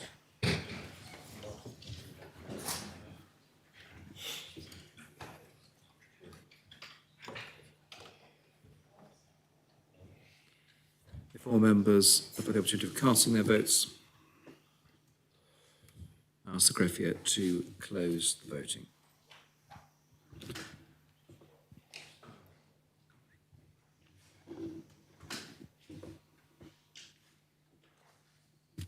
I announce the amendment has been rejected. 8 votes pour, 36 votes contre.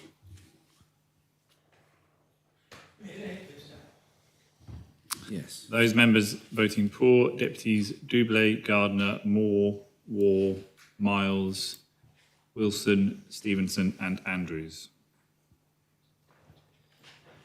We now return to the debate on Article 3, which of course has not been amended. Does any member wish to speak on Article 3?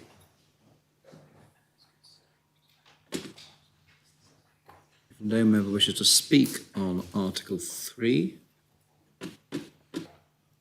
I close the debate. Is the appel called for in relation to Article 3? Yes, sir. The appel has been called for in relation to Article 3. Members are invited to return to their seats, and I ask the greffier to open the voting on Article 3.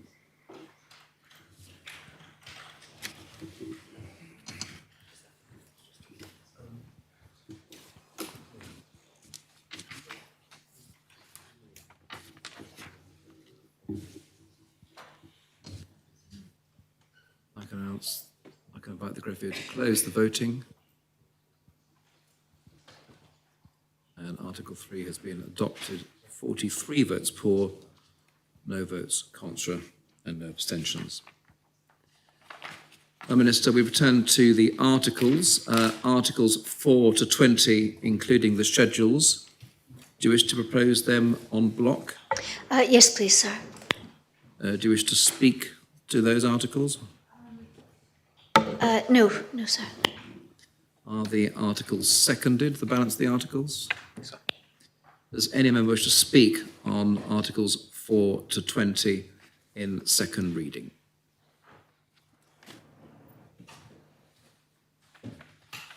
Accordingly, I close the debate in second reading and invite those in favour of adopting the law in second reading to kindly show. Thank you very much. Law is adopted in second reading. Minister, do you wish to propose the matter in third reading? Yes, please, sir. Sorry. Is that seconded? Does any member wish to speak on the law as adopted in second reading? Deputy Rob Ward. Third reading.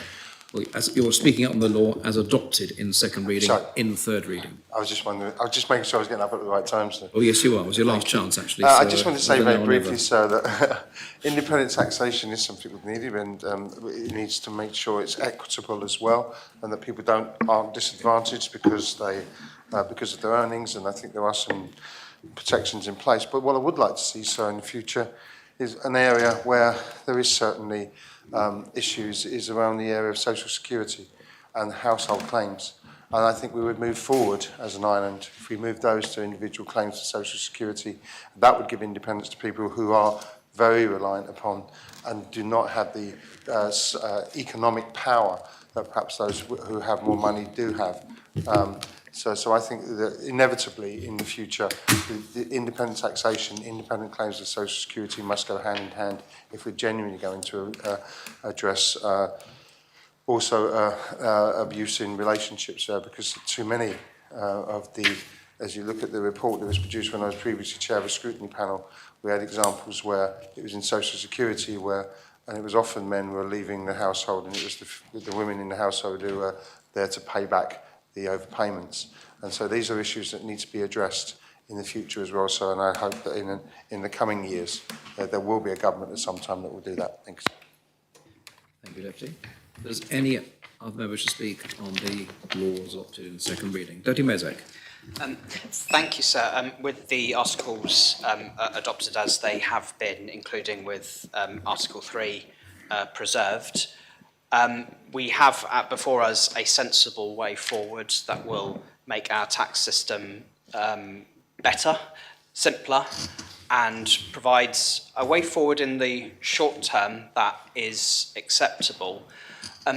We've had iterations of this debate previously along this journey, and I wanted to rise to be consistent in our principles as a party in supporting moves on this journey, that we've always been very clear that we support absolutely the principles behind this and what it's seeking to achieve, but have always been very cautious of the mechanisms by which it is to be achieved and ensuring that people aren't unduly made worse off by this. And we've always been very clear that we wouldn't vote for an iteration of this if it saw those, particularly on lower and middle incomes, asked to pay more for the sake of this change. We can be confident today in what's proposed with the compensatory allowance that this does, for the time being at least, ensure that people are not worse off, and so we can vote for it on that basis as a sensible step forward. But we know there are anxieties that have been expressed to us about the long-term future of that arrangement, the fairness and equity of it as well. And so I thought it was right to say now at this point, being clear on record for the future, that as time goes by and that compensatory allowance is, as it comes into force and we see it in action, that there will need to be consideration in the future when that allowance reaches the end of its lifetime as to what replaces it or how the system changes after that to ensure that there's continued equity and fairness, and people from those different financial distributions across earners in our society are paying what they ought to. We as a party have raised the prospect previously of, rather than a compensatory allowance, transferable allowances to give households the freedom and flexibility to decide what they do with their tax allowances to best suit and optimise the situations for their households and how they choose to, potentially take time off work for other endeavours, including, of course, having children. And so we think it's important that that as a future prospect is on the record and on the table as potentially a good way forward in the future to continue to support families and provide them with the equality that they deserve and have been denied for so long in our tax system. But with this being hopefully adopted when the vote takes place shortly as a sensible step in that direction. Thank you, sir. Thank you, Deputy. Does any other member speak in third reading? I call upon the Minister to reply. Minister. No, sir, I'd just like to thank everyone for their support so far. I think the system of married man's taxation is an anachronism which has damaged Jersey's reputation in some quarters, and I think it is very good that we found a way forward to move ourselves into the modern age and deal with mitigate any issues that people might feel as a result. So I'd just like to thank everyone for the support and scrutiny in getting this. It's been a long, this has had a long gestation period. It will continue to be a very long process till we get to a system that's equal for everybody, but at least we're on the right track. So thank you very much. Is the appel called for? Yes, sir. Appel is being called for. I invite members to return to their seats and the greffier to open the vote.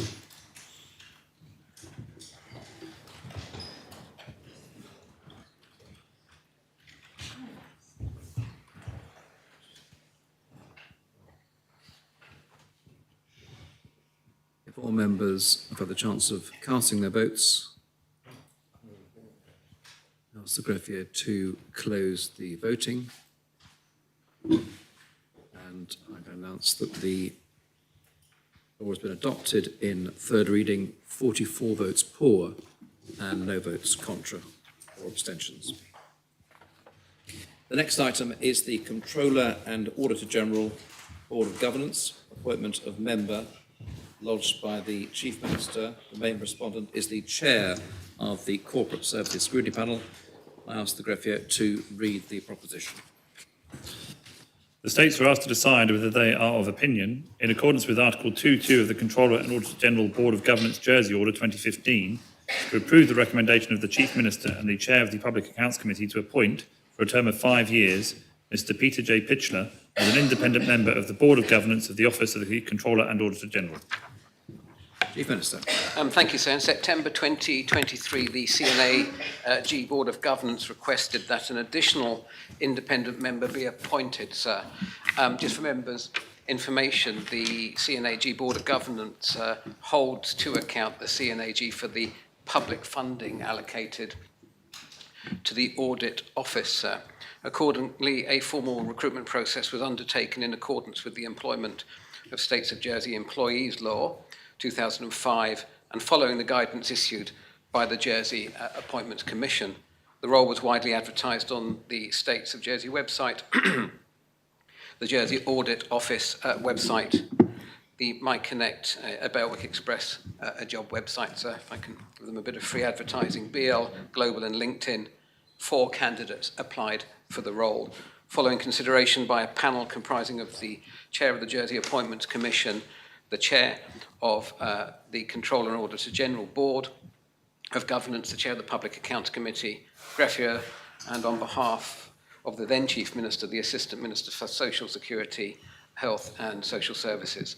2 candidates were interviewed.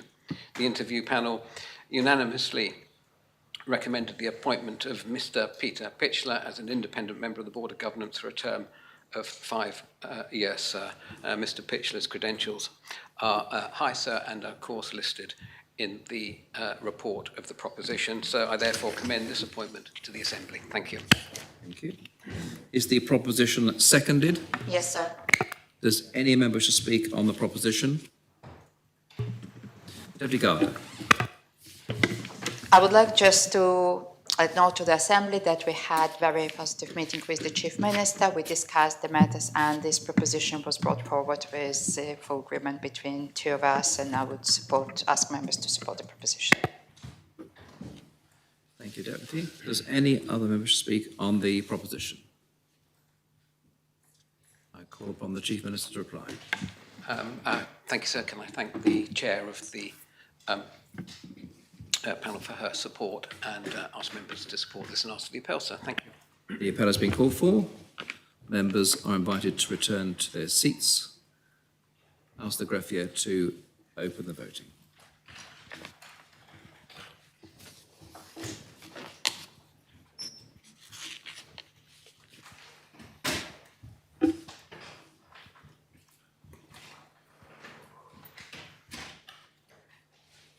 If all members have now cast their votes, I ask the greffier to close the voting. I can announce that the proposition has been adopted with 40 votes for and no other votes cast. The next item is Andium Homes Limited, P11, lodged by the Minister for Treasury and Resources. The main respondent is the chair of the Corporate Services Scrutiny Panel. I ask the greffier to read the proposition. The States are asked to decide whether they are of opinion to approve the new Articles of Association of Andium Homes Limited as set out in the attached appendix. Minister. Thank you, sir. Sir, the articles of some of our state-owned entities date back for some 18 years, and Andium Homes' current articles are 10 years old. In that period, corporate governance standards have improved. The UK Corporate Governance Code was published in 2018, and our own Jersey Companies Law has been amended to reflect some of these best practice standards and modern ways of working. It was for this reason that, after the implementation of the new Memoranda of Understanding with the wholly owned SOEs, work began on drafting and agreeing new Articles of Association with these same entities. The benefits are obvious in terms of ensuring consistency of approach between the SOEs, as well as being aligned with modern governance standards. The new articles of Jersey Post, JT and Ports of Jersey have already been adopted, but the current articles of Andium require changes to be approved by the Assembly, hence the reason for bringing this proposition. I'm grateful to the Corporate Services Scrutiny Panel for their comments, which indicate their support for this proposition and their time in scrutinising the new articles. Sir, in concluding, I would draw members' attention to the report and the fact that the articles of a company are simply effectively the internal rulebook for how a company and its board operates.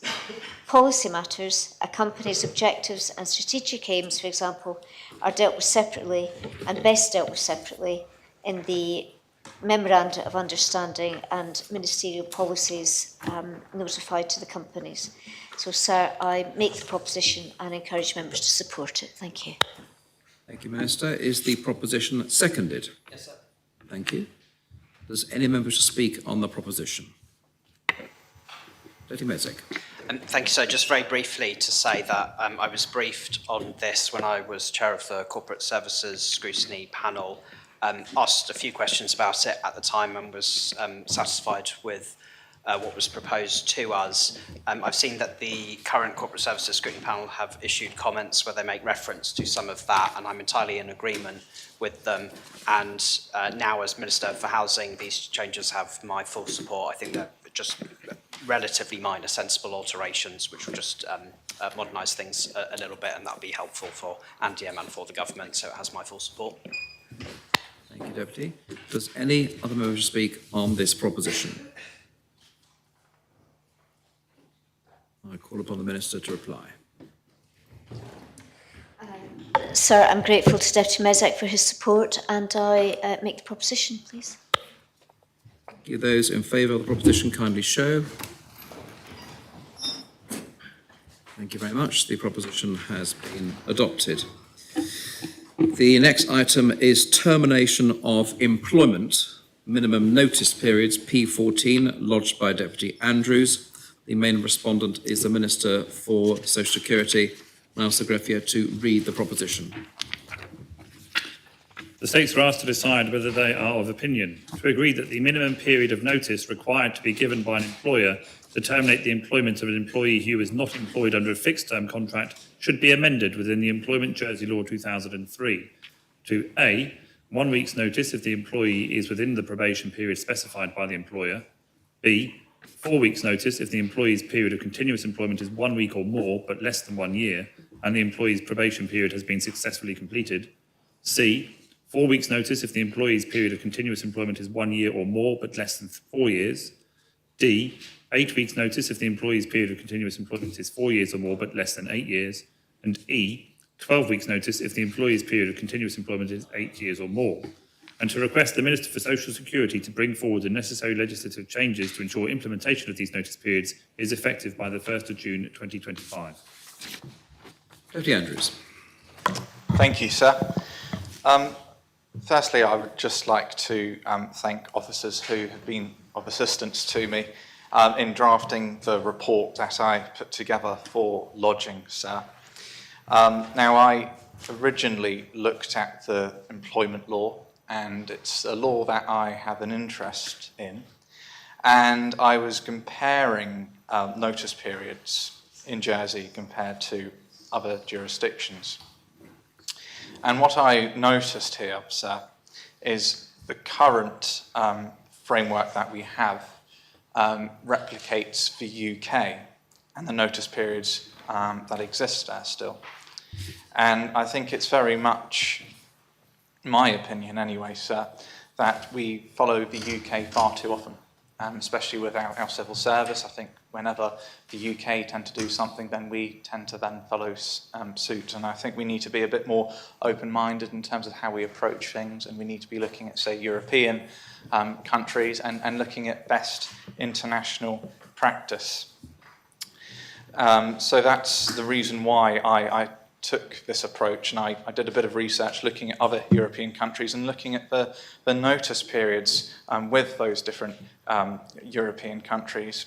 And in essence, the reason why I did this is because I do have concerns, especially for those employees who have only been serving an employer for a short stint. It may only be a couple of years, and you may have passed your work probation period, you may have even turned down other job opportunities, and the employer has obviously entrusted you to be an employee for them. However, what you could then see, sir, is say within a year or two, the employer is taking a good look at their business and the way how it's going, and they then give the employee a notice period, which again I think is insufficient. If you look at, say, somebody who's passed their work probation period, they might be working, say, for a period of 2 years, and it's only then will the redundancy payment after 2 years' work of service will it kick in and take effect.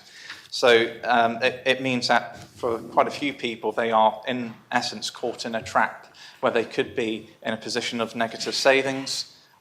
They have only maybe been given 1 or 2 weeks notice, and then that's it, they are out of the job.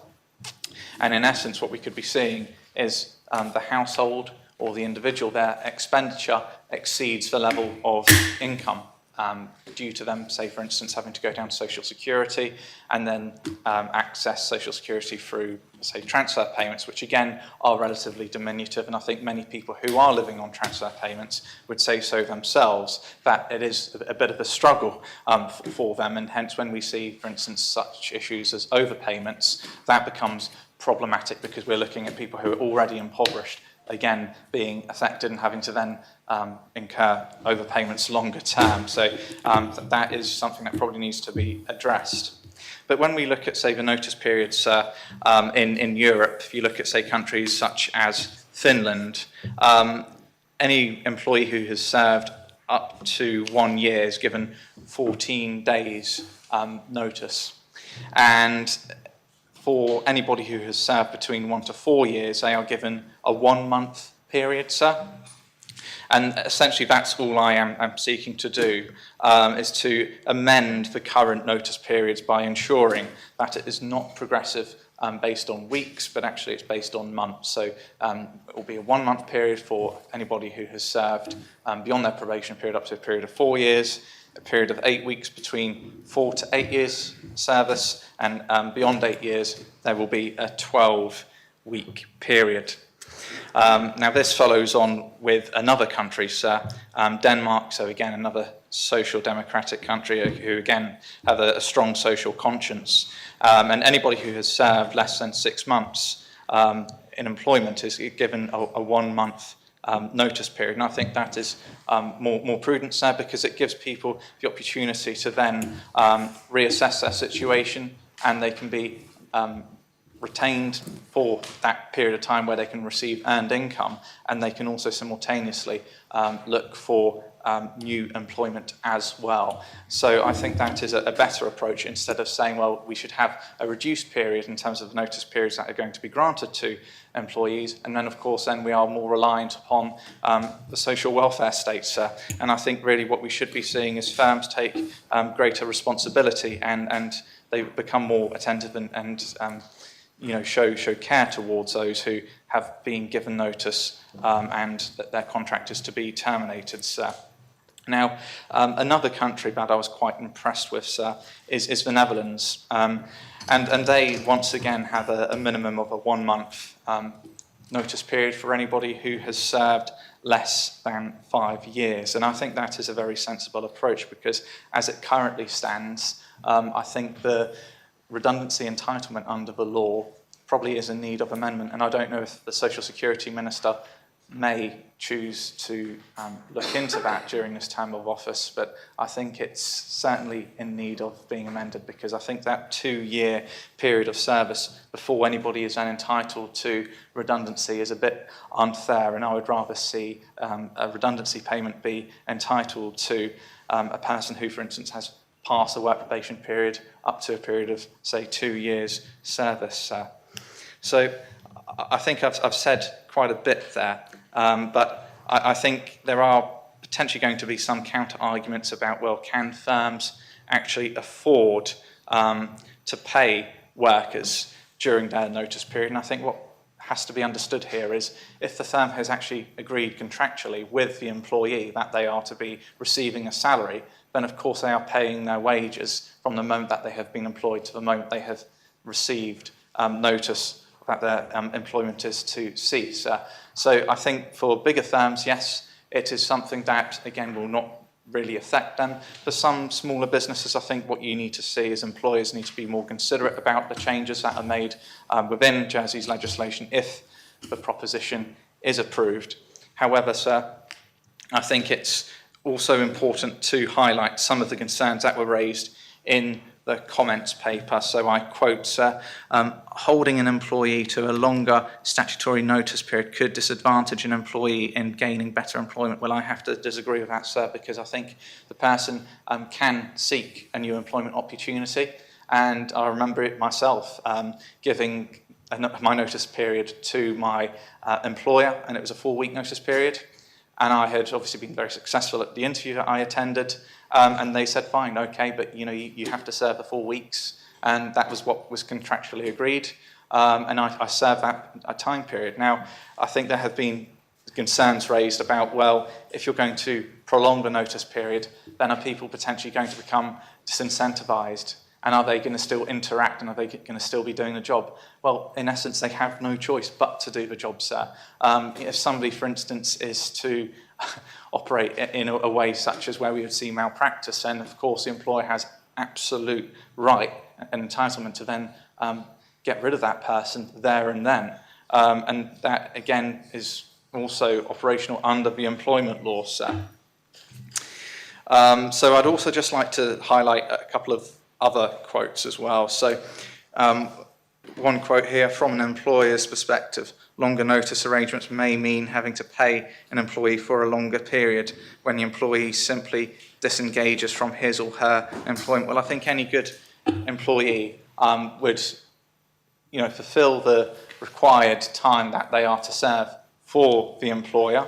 And we also must remember as well, and there has not been any mention of this, that the employee is also going to require a reference from their employer to say, well, look, I served between X amount of years for this firm, and this is a character reference potentially for me when I am then seeking a new job. If you happen to then operate in such a way where the employer is then going to say, well, no, I do not want to give you a reference due to the way how you behaved after the period of notice, then that is going to affect the employee directly, and also it's going to probably jeopardise their future opportunities to then gain future employment as well, sir. Now, there's a third quote, sir, and this is, so I quote, sir, extending the statutory notice period in the way the deputy envisages for new employees may mean that employers compensate for that by extending probationary periods. Well, I have to say, sir, that was something that I tried to address earlier this term with a proposition to set a maximum work probation period. But again, it was the will of the Assembly to reject that, sir.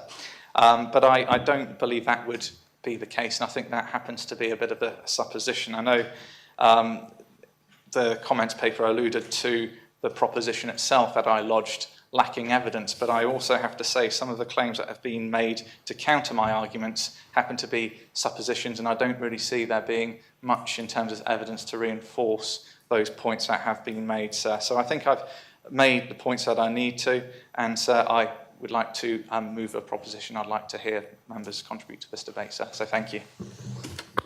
Thank you, Deputy. Is the proposition seconded? Yes, sir. Thank you. Does any member wish to speak on the proposition? Minister. Thank you, sir. I don't intend to speak for long, as I have issued comments on this proposition, and I hope that members have had the opportunity to consider them. As Social Security Minister, I cannot support this proposition, as there is little evidence that the changes proposed would enhance the rights of employees or not to place an unnecessary burden on employers. Also, the discussions that I have had with both employer and employee representative groups suggest that key stakeholders have not raised this as a priority or something that needs change. As I said in my speech when I was appointed to this position, I am keen to make improvements to the employment law where they are required. So, shortly after becoming appointed as Minister, I requested officers to provide a comparison between our employment law and other jurisdictions so that I can assess where we may have gaps in our legislation and where our current law may be outdated and be falling behind best practice. I believe that when we make changes to our employment law, we need to view the legislation more holistically and not take a piecemeal approach. I have started work to look at what our priorities should be, and I intend to consult with the relevant stakeholders as I continue this work and work on legislative change to bring to this Assembly. I would like to address a comment that was made on social media by the proposer of this proposition, which suggested that rejecting this proposition would not support workers' rights. I refute that suggestion, as tinkering with legislation in this way would carry the risk of negative consequences for workers and may impact on a worker's employment or earnings prospects, as well as carrying the greater risk of employer-employee relationships. I stand here as a trade unionist. I am wholeheartedly pro-workers' rights, and to that aim, I have already commenced one-to-one meetings with trade union representatives. None of the trade unions have identified notice periods as a change in legislation that needs to be prioritised. I have also met with employer representatives and will continue to work with them as key stakeholders to ensure that any changes in legislation we make are effective and do not add to unnecessary red tape or burden for employers. Should the Assembly pass this proposition, I would need to redirect staff from working in the way that I have proposed. and instead ask them to work on an ad hoc change to legislation that appears to have no sound reasoning. I hope that the Assembly will reject this proposition and support me to take the more objective and evidenced approach that I have started. Thank you. Thank you, Minister. Does any other member speak on the proposition? Yes, Deputy Miller. Thank you, sir. I'm not going to say a great deal, but I have direct experience of over 25 years of being an employer and manager of people, and I'm going to comment with some observations from that experience and also somebody who has a reasonable grasp of employment law. Lengthy employment periods can be prejudicial to people, including some relatively junior people, and I can give you an example of that. In a previous role, I had a member of staff who was in a relatively junior role, but because she had worked with the organisation for a long period of time, had a notice period of 3 months. And I knew she was looking for a new job. She told me that, and I'm not the type of employer to stand in someone's way. If somebody wants to leave, then you should facilitate it for them, because there is no point in having an unhappy employee, in my view. And what she'd been told in trying to find a replacement employment, all the agencies were saying to her that a 3-month notice period was not in her favour, because at the level of job she was looking for, employers expected people to be on 4 weeks and wanted people starting within 4 weeks.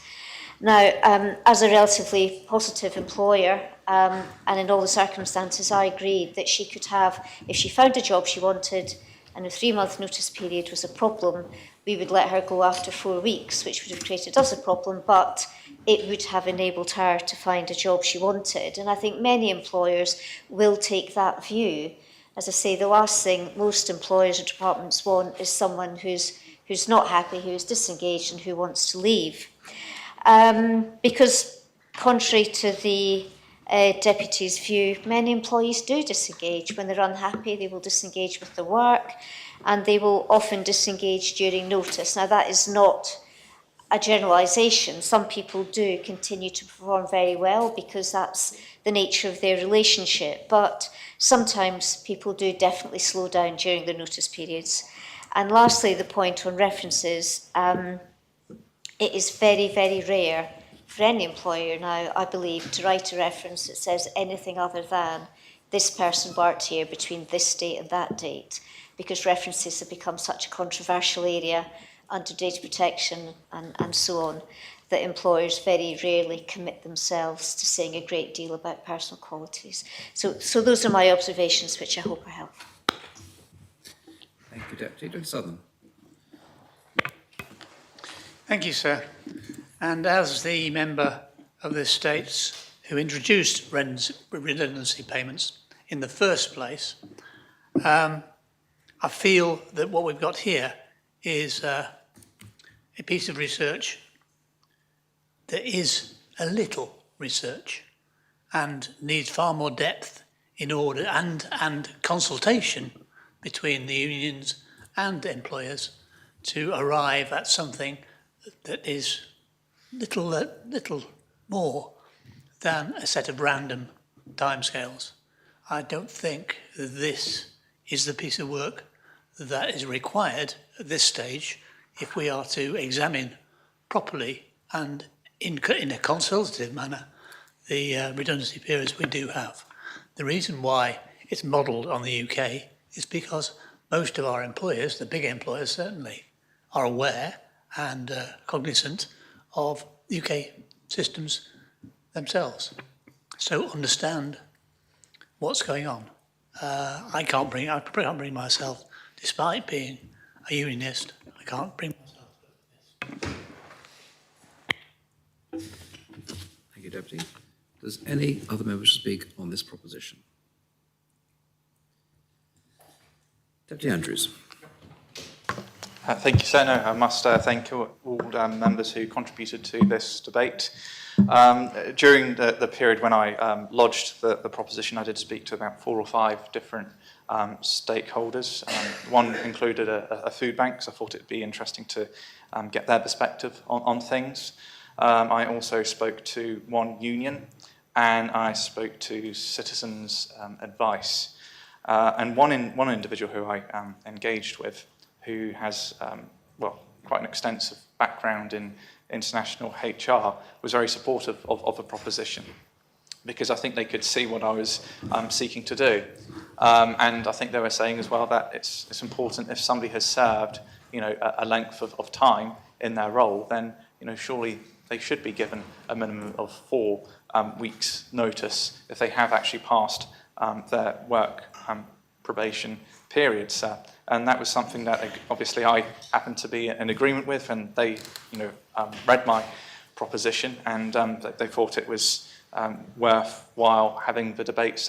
And even when I spoke to the unions, they did say that there are probably more priorities at the top of their list, such as, for instance, looking at, say, the tribunal and the way how the tribunal functions and employees' rights, etc.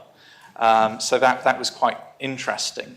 But I think as well, they kind of expressed some views where they thought, if people are to be serving for, say, less than 1 year and they're to be given a 4-week notice period, that was something that they maybe didn't agree with.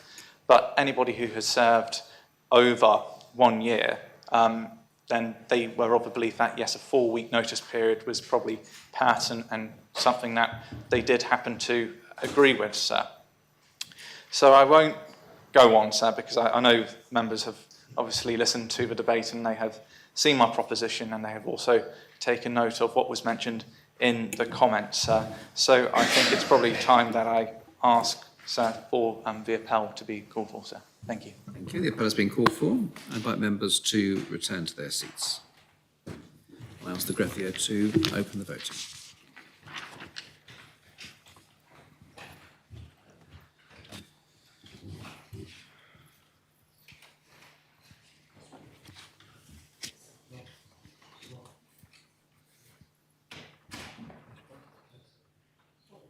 All members have the opportunity of casting their votes.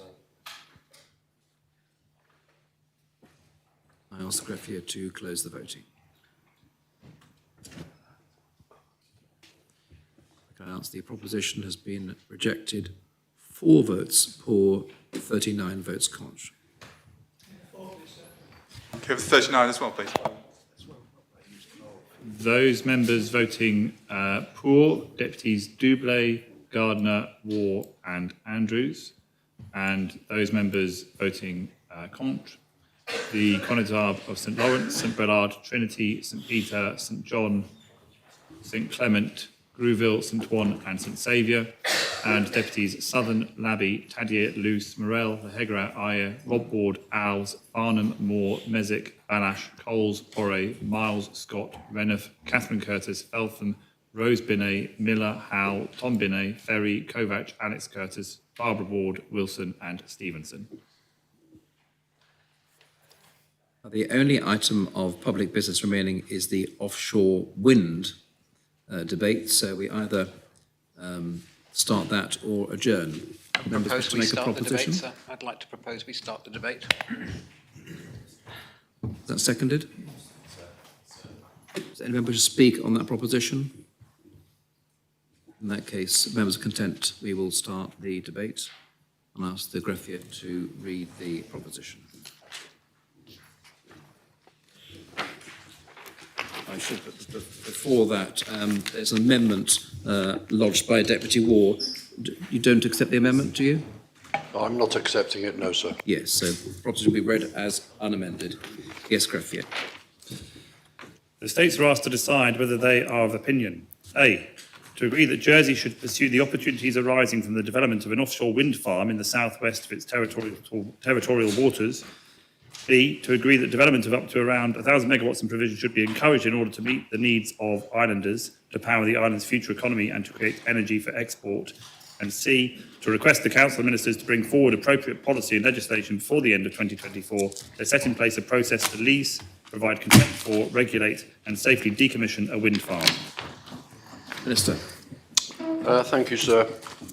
So I always like to be positive, and I'm going to start the debate on the upside by saying to members that I don't intend to repeat at length the contents of the report to this proposition or either the comments I've published recently.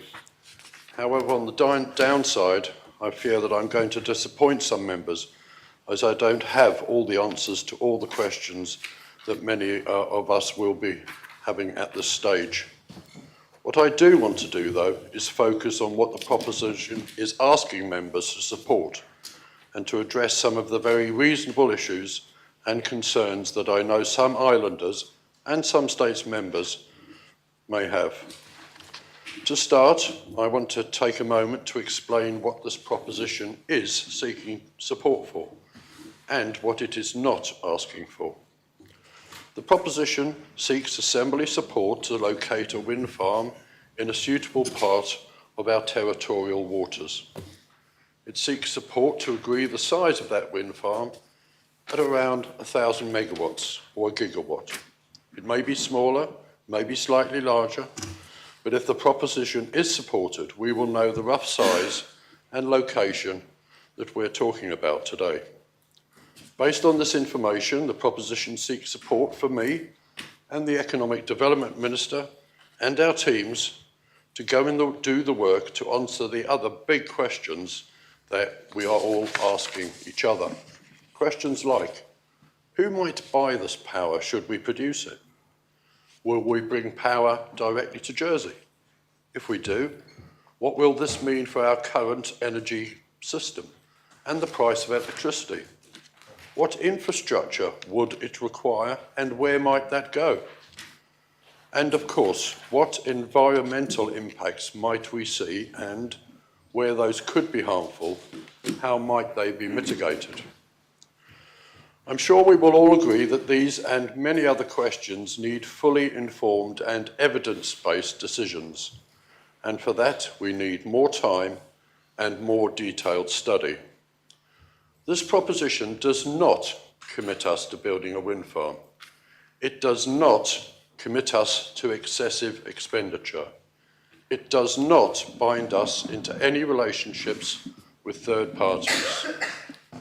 Other than agreeing the location and the approximate cap on the size of the development, we can agree the proposition today and keep all the other doors open.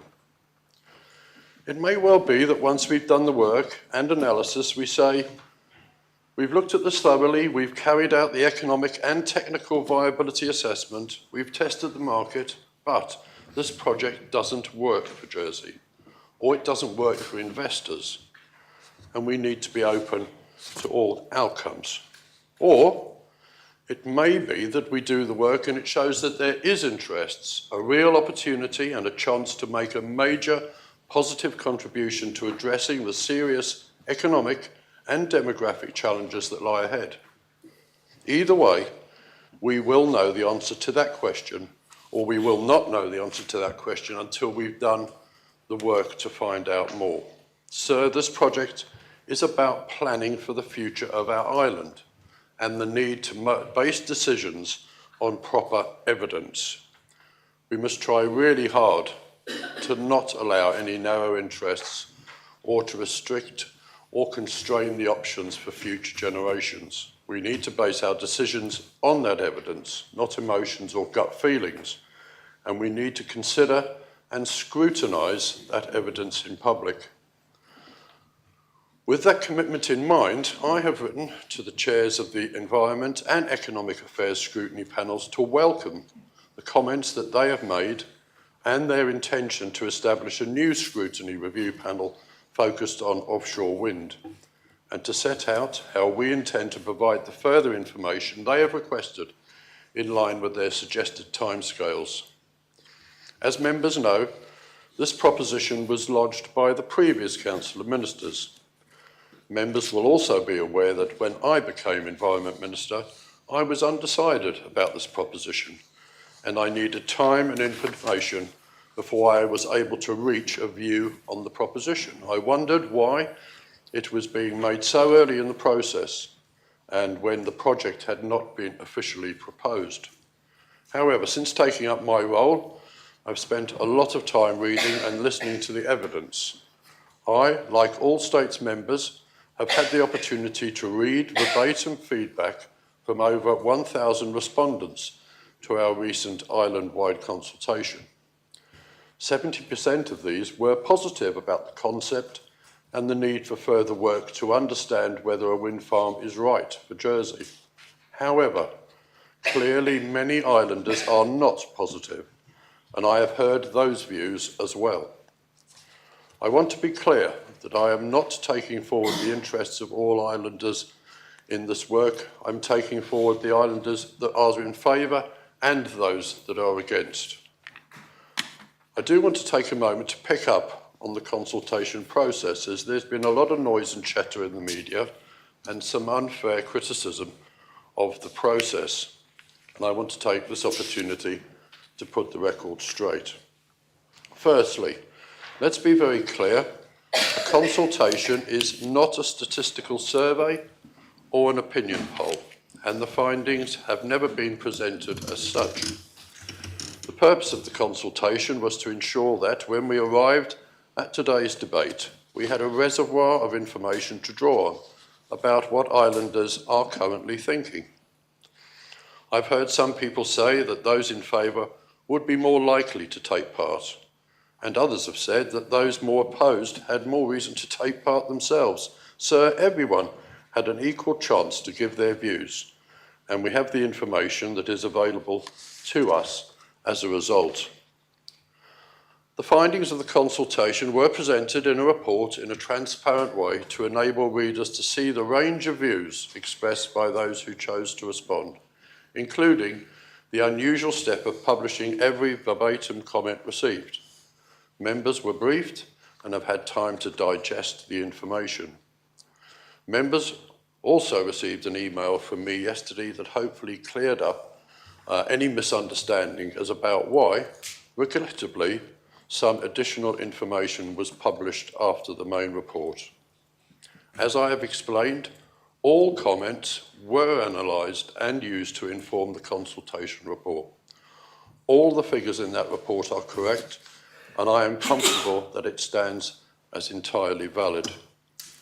If members support the proposition, we will also see further opportunities for islands to be involved, both in the development of the legal and regulatory framework and in the development of a specific scheme proposal. So I want to talk a little, if I may, about international liaison. Members have received the translated copy of the response to our consultation from the French government, and I would like to put on record my sincere thanks for that submission and for the helpful suggestion that we establish a joint working group to explore the many issues that we will both want to consider, which builds on the early discussions with French regional officials in both Normandy and Brittany. We will take advantage of the opportunity to respond also to the ongoing consultation on marine planning that is currently underway in France. The French government has an ambitious offshore wind programme to install around 40 gigawatts of power around the French coastline by 2050. As part of that programme, they have identified the need to upgrade their grid infrastructure.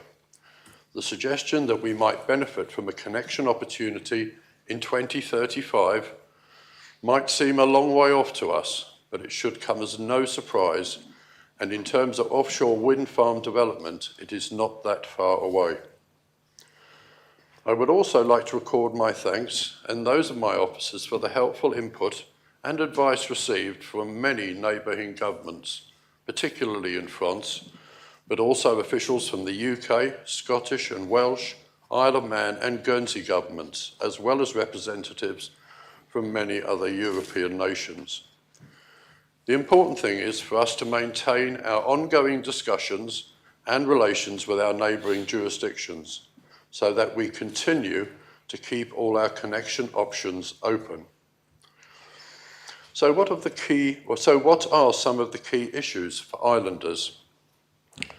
Our work to date has identified some real and very reasonable concerns, particularly issues around visual impact, around environmental impact, and of course, around the cost. Any offshore wind farm clearly will have both visual and environmental impacts, and I hear those concerns loud and clear.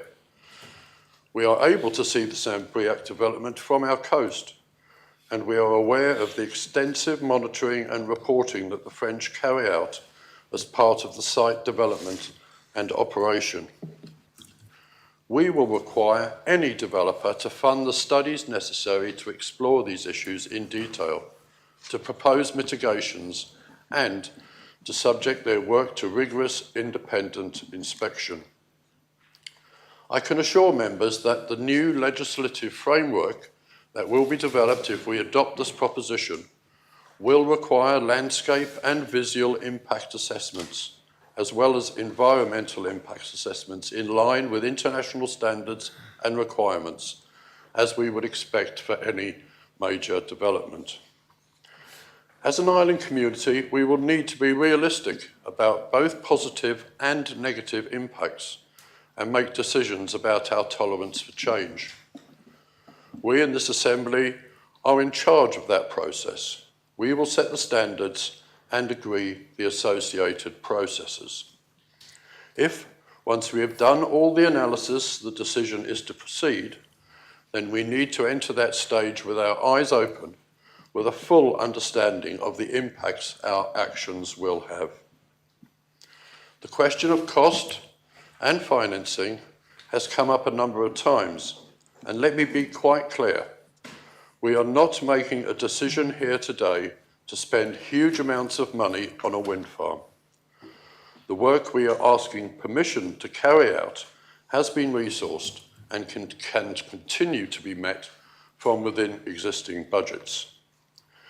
Any fixed views on financing and construction costs, potential ownership models, etc., are, to me, premature. Once again, I can assure members that we are keeping an open mind on all options until we have looked at the issues more closely. Ultimately, only those investors that have the experience and risk management capacity to raise the necessary capital at affordable rates will be able to come to the table. Having dealt with some of the overarching points, I just want to briefly remind members of the three parts of the proposition. And the proposition only seeks support for two policy intentions. Firstly, the location of the development. This is outlined in the report. The Bridging Island Plan already supports the principle of development in this area in response to the initial feasibility work, which confirmed the suitability of the location in terms of seabed, wind speed, avoidance of shipping lanes, and sensitive habitats. The location, as members will know, is adjacent to the Saint-Briac wind farm, which we are all now familiar with seeing on the horizon. We can learn a lot from our neighbours about the process and lessons from their project, and have been pleased to have early conversations with the regional government on these topics.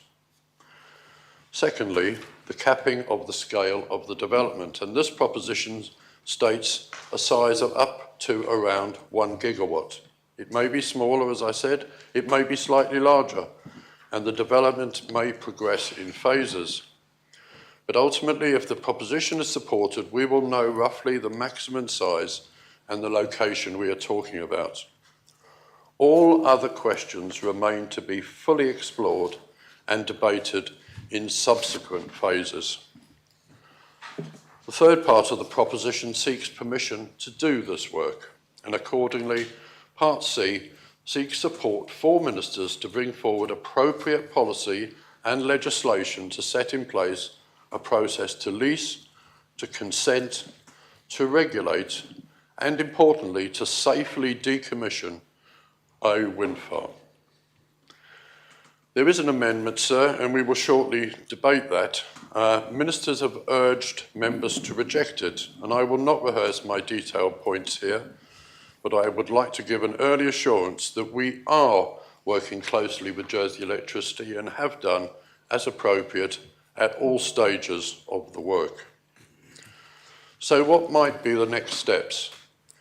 This debate provides us with an early opportunity to reflect and to air members' opinions.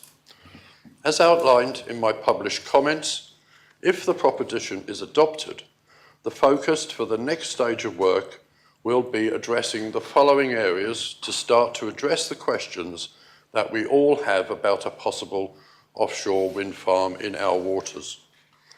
First, designing a fit-for-purpose legislative and regulatory framework.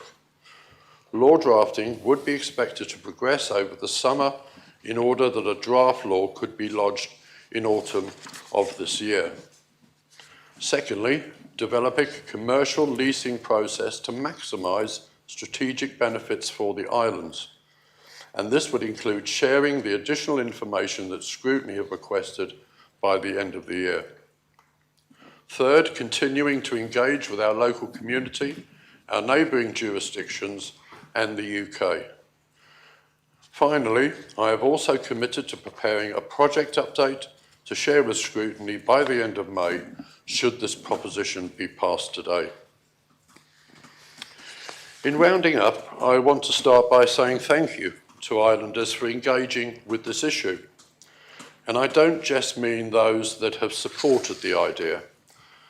A scheme of this substantial nature is never simply a good or bad thing, which is why it's important that we continue to debate and weigh up the positive and negative impacts.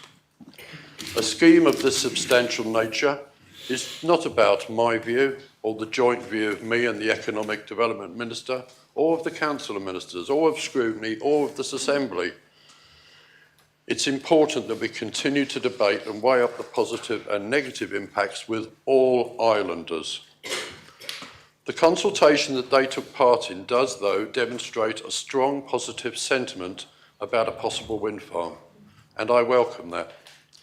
I believe there are very strong and compelling reasons for us to look seriously at this opportunity. A wind farm could add a substantial economic boost and bring important strategic diversification. It would certainly contribute to achieving the global carbon reductions targets we are committed to, whether that is within our own energy system or in other countries. And it could give us an important and long-term strategic hedge against an uncertain and volatile future energy landscape. How and to what extent we secure these benefits and what the trade-offs are that need to be made along the way, we do not yet know.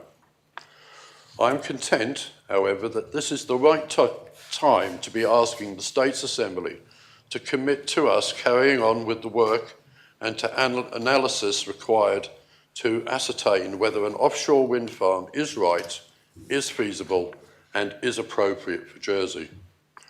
I would like to thank, if I may, the previous ministerial team for the work they did to get the project up and running and to take the consultation to the island. To close the door at this stage leaves many questions unanswered and could mean we miss a significant opportunity for the island. In supporting the proposition, States members will be sending a strong signal to our partners in neighbouring jurisdictions and to potential investors and developers that they can have confidence in Jersey and that we recognise the potential for development and that we are taking the significance of the project seriously and with long-term interests and objectives at heart. I hope very much, sir, that the Hansard and recording of this debate will stand us as testament to our shared political will and commitment, and I sincerely hope that support for this proposition will be found on a broad basis across the Assembly. This will provide an important and firm foundation for discussions, questions and answers in the next stage of this work, and I commit the proposition to the Assembly. Thank you, sir. Thank you, Minister. Is the proposition seconded? Thank you. There is an amendment lodged by Deputy War. I'll ask the greffier to read the amendment. Page 2. After paragraph B, insert a new paragraph C as follows and redesignate the subsequent paragraph accordingly.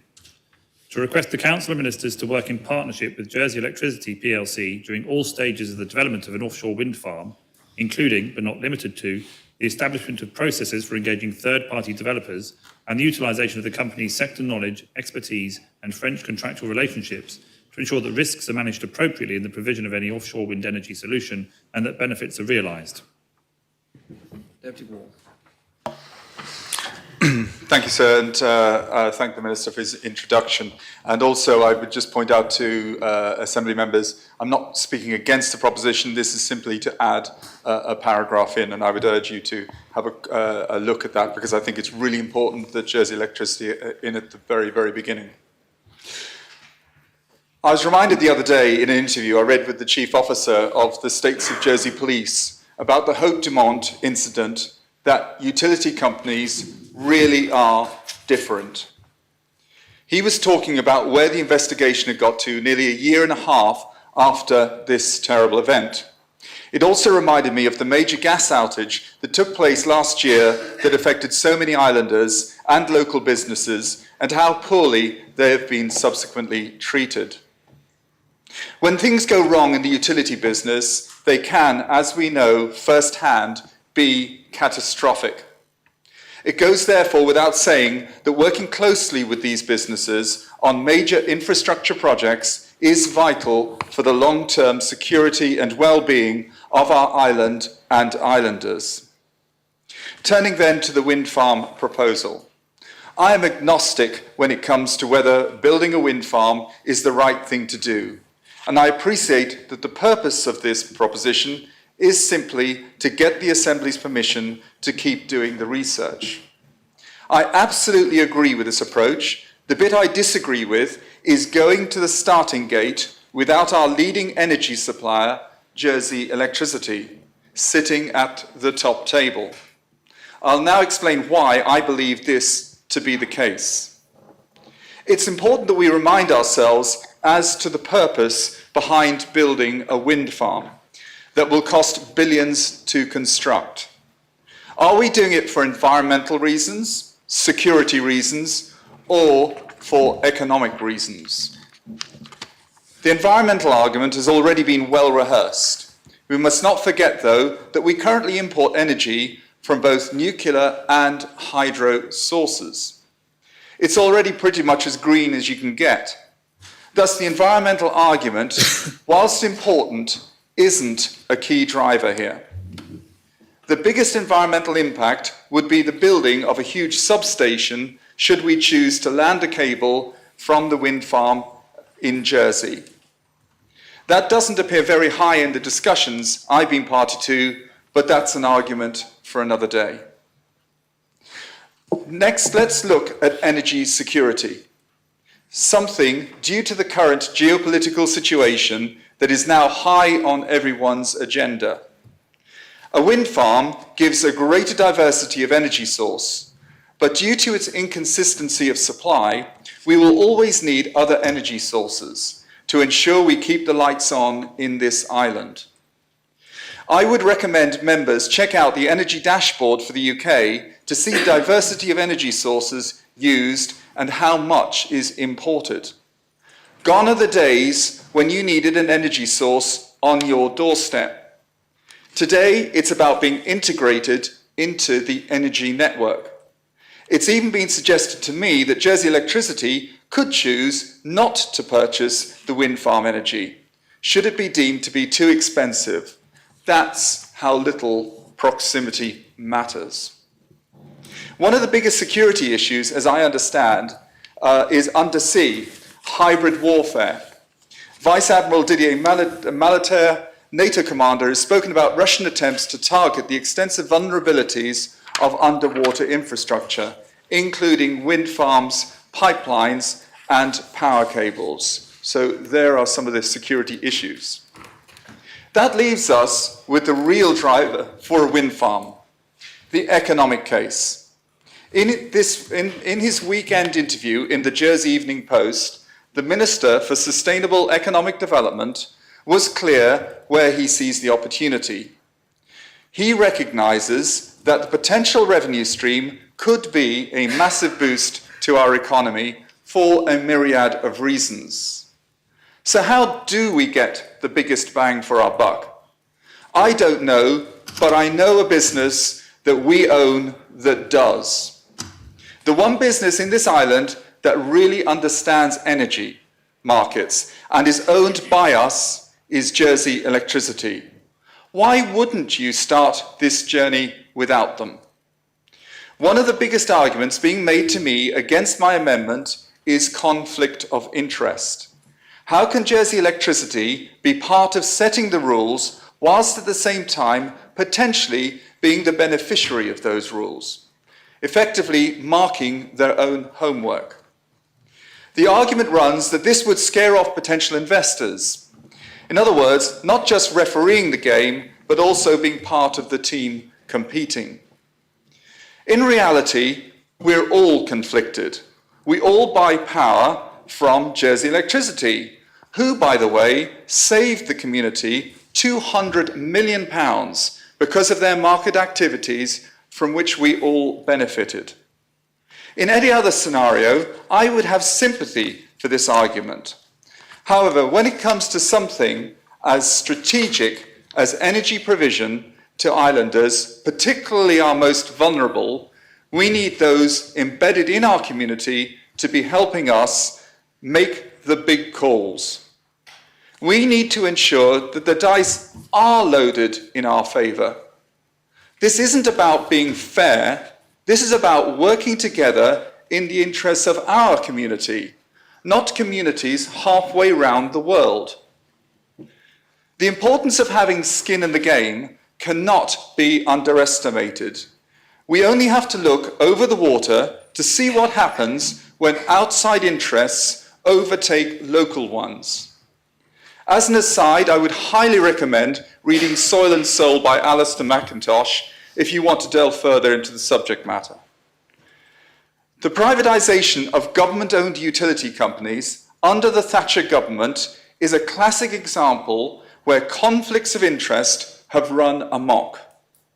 Solid, publicly owned utility companies who started out with zero debt today find themselves overwhelmed with in excess of £60 billion worth of debt.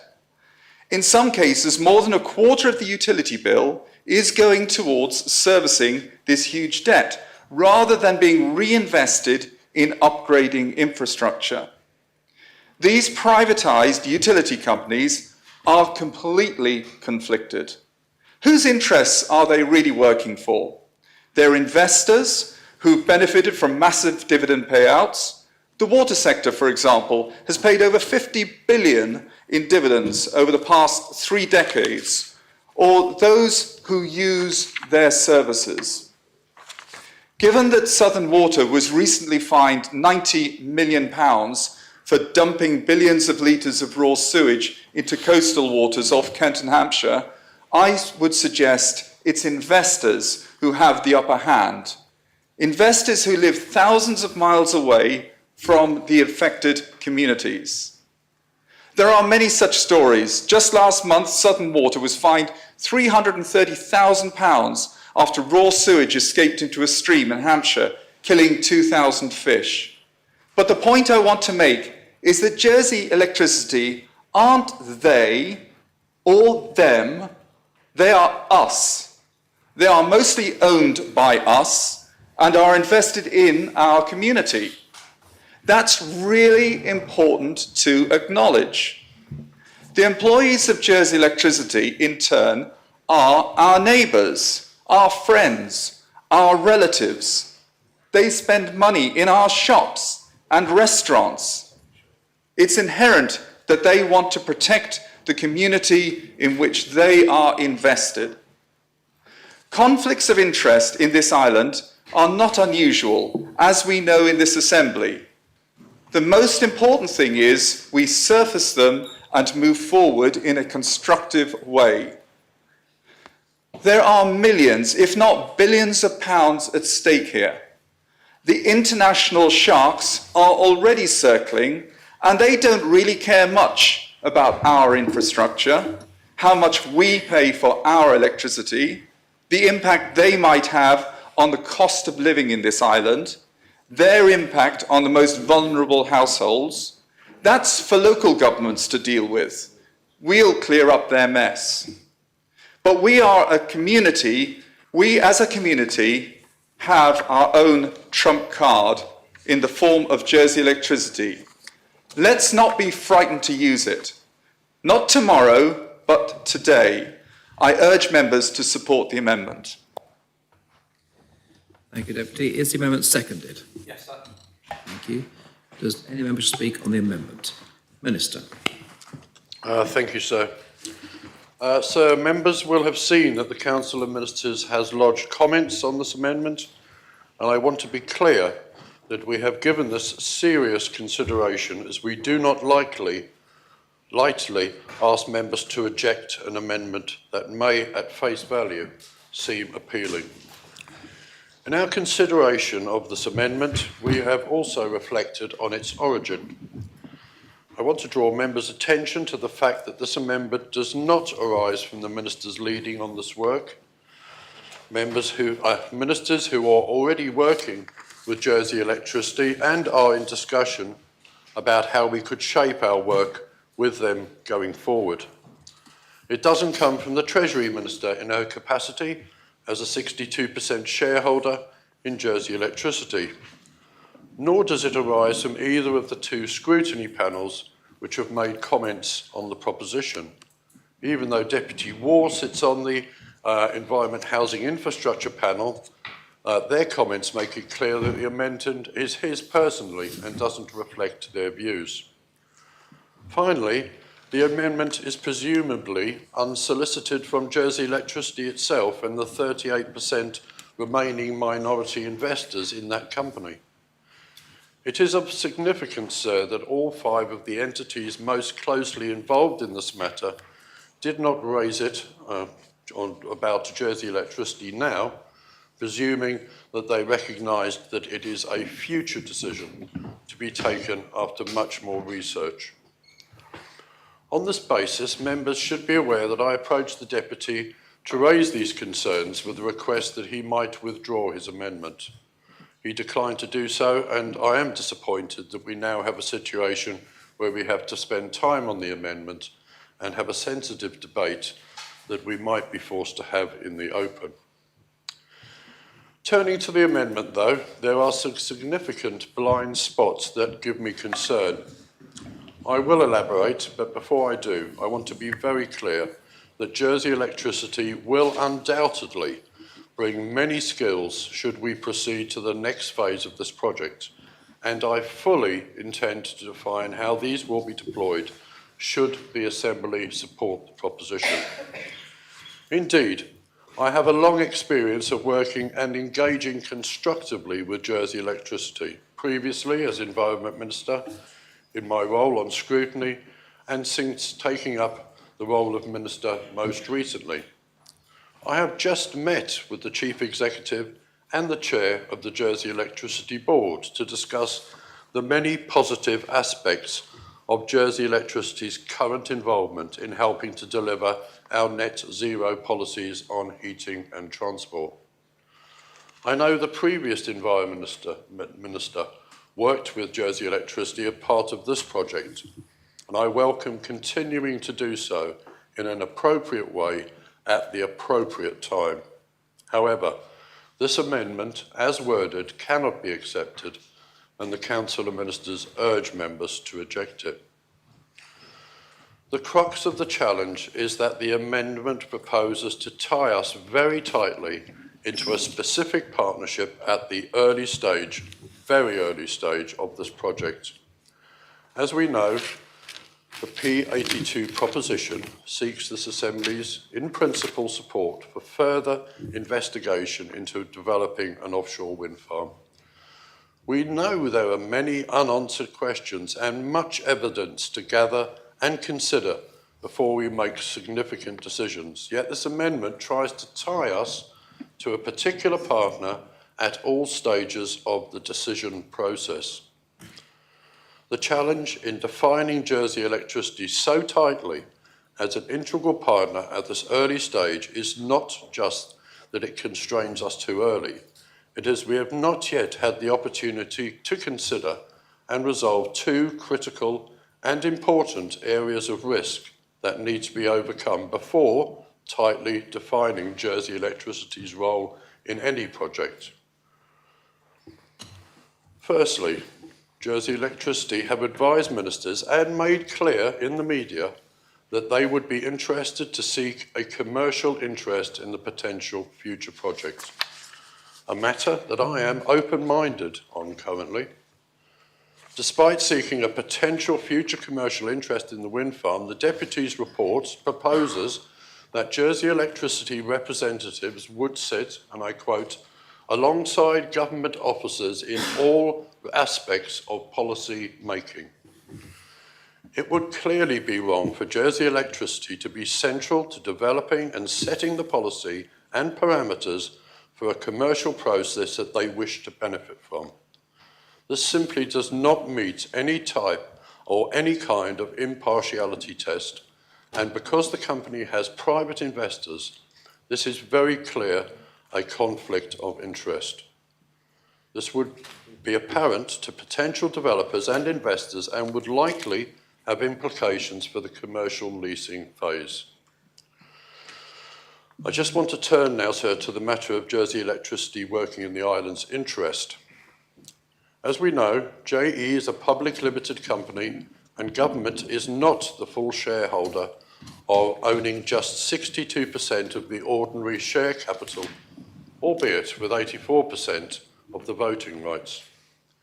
The proposition creates significant risk by opening up government and this Assembly's policy-making environment to commercial investors who have no obligation to act in the island's interests. I'm unsighted as whether the minority shareholders have had any chance to consider these issues.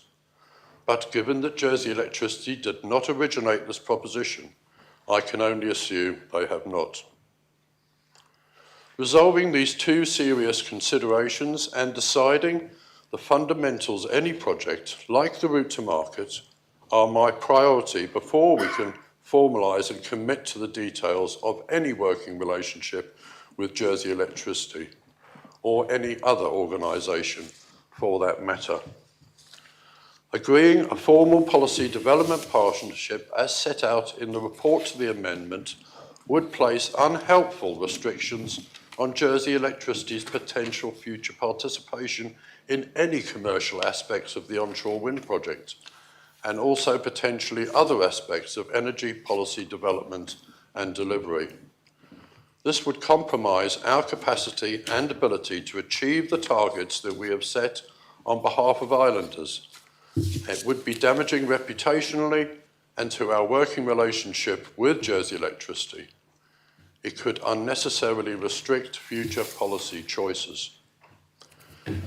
There needs to be time for government, and as the majority shareholder in Jersey Electricity, to come to its position on behalf of islanders about how it wishes the company to be involved in the project. The recent public consultation showed significant interest from islanders to explore both public, private and community ownership models. Again, this work should be done before any formal agreement about joint working. Members, should P82 receive the support of this Assembly, ministers are committed to working with Jersey Electricity in all appropriate ways and fully recognise the value they will bring to the project. However, this amendment is premature. It is not thought through and does not recognise the potentially serious consequences and conflicts of interest that it would cause and the risks that that raises. The Council of Ministers cannot accept this amendment and urge members to reject it. The time to formally define Jersey Electricity's role in any project is at a future point when full consideration has been given to all the issues raised today. Thank you, Minister. Deputy Hegarah. Thank you, sir. It wasn't actually about speaking in relation to this proposition. It was about whether members should at this stage declare an interest as to whether they have shares actually in the Jersey Electricity Company.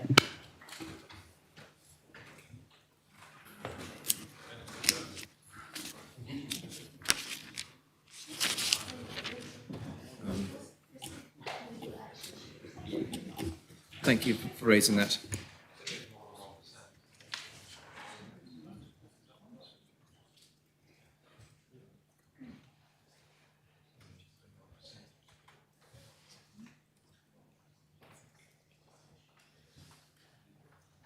Thank you for raising that, Deputy, but a shareholding in the JEC is too remote to amount to a direct financial interest or indeed a relevant interest for the purpose of Standing Order 106.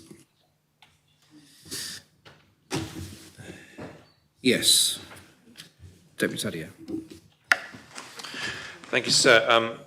Mindful of the fact we're only speaking to the amendment, first of all, I think I was hopeful coming into this part of the debate that I think the Deputy does raise a worthwhile debate, and whether or not now's the time to have it is another matter, and the Minister thinks that there's another time that we will need to decide about what the involvement of the Jersey Electricity Company is. It's been clarified that we don't own it outright.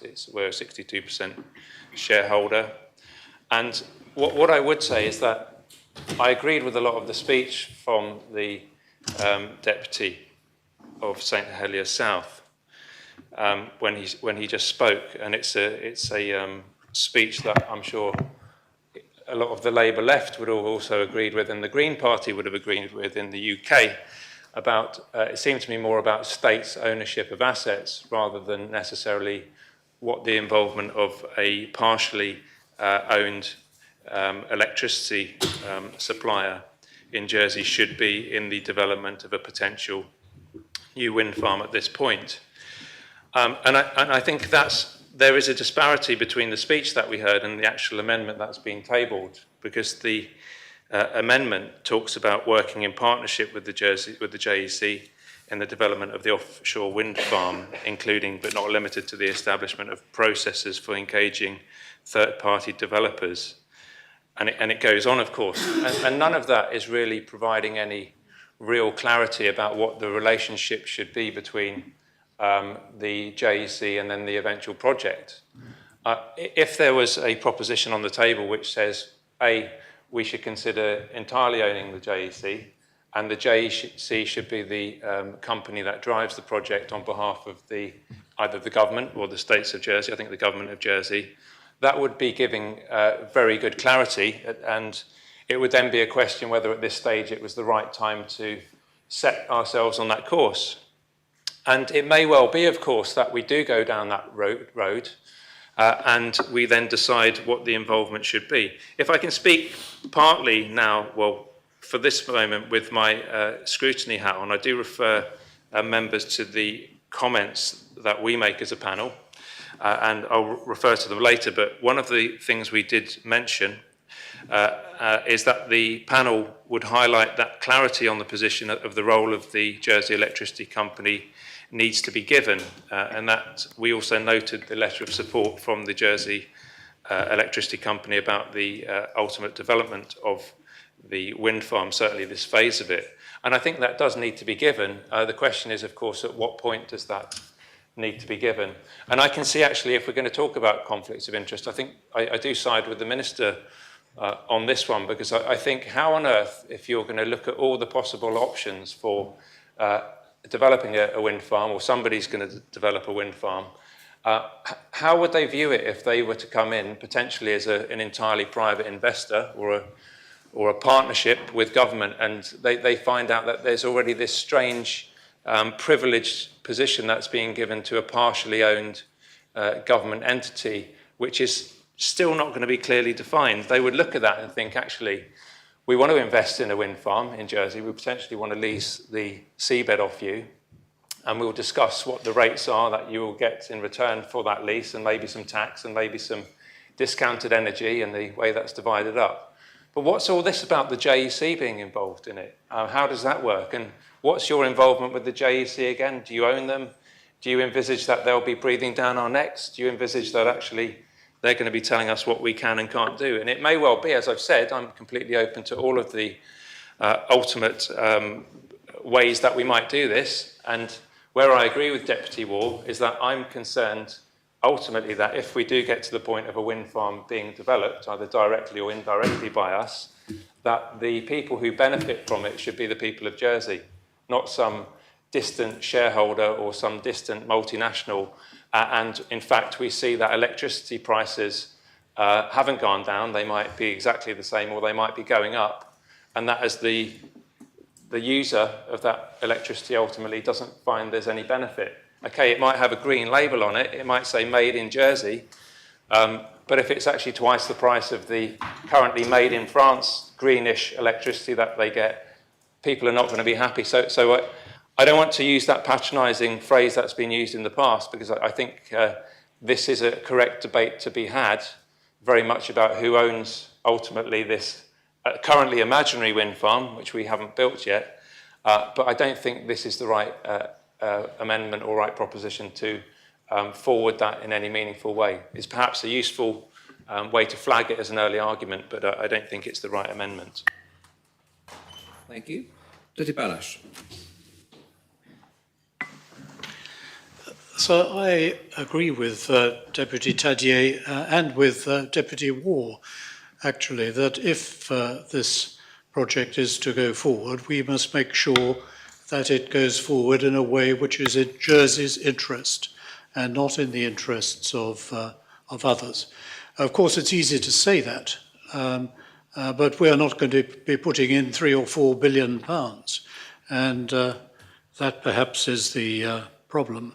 I thought, sir, that Deputy War sunk his own argument, really, by conceding that the energy market is such that distance is no longer a problem. And as Deputy War said, it is possible that the JEC might choose to buy its electricity from France instead of from a wind farm at the Minkies. But that underlines, surely, the conflict of interest which exists if the JEC is sitting at the very table at which investors are going to be coming as supplicants. The JEC cannot be both the seller and the buyer. Of course, they will be closely involved, and I was very much reassured by what the Minister said in that respect. They need to be involved because we want this to be developed in a way which is in Jersey's interest. But that doesn't mean that the JEC should sit round the table. The other reason why it seems to me it's unnecessary is that this is Jersey. We are a small place.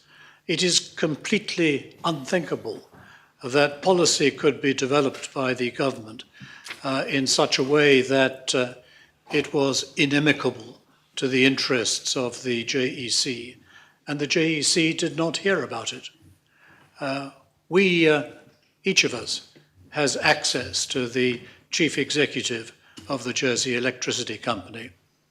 Any of us can go and talk to him and find out exactly what the JEC feels about the course of developments.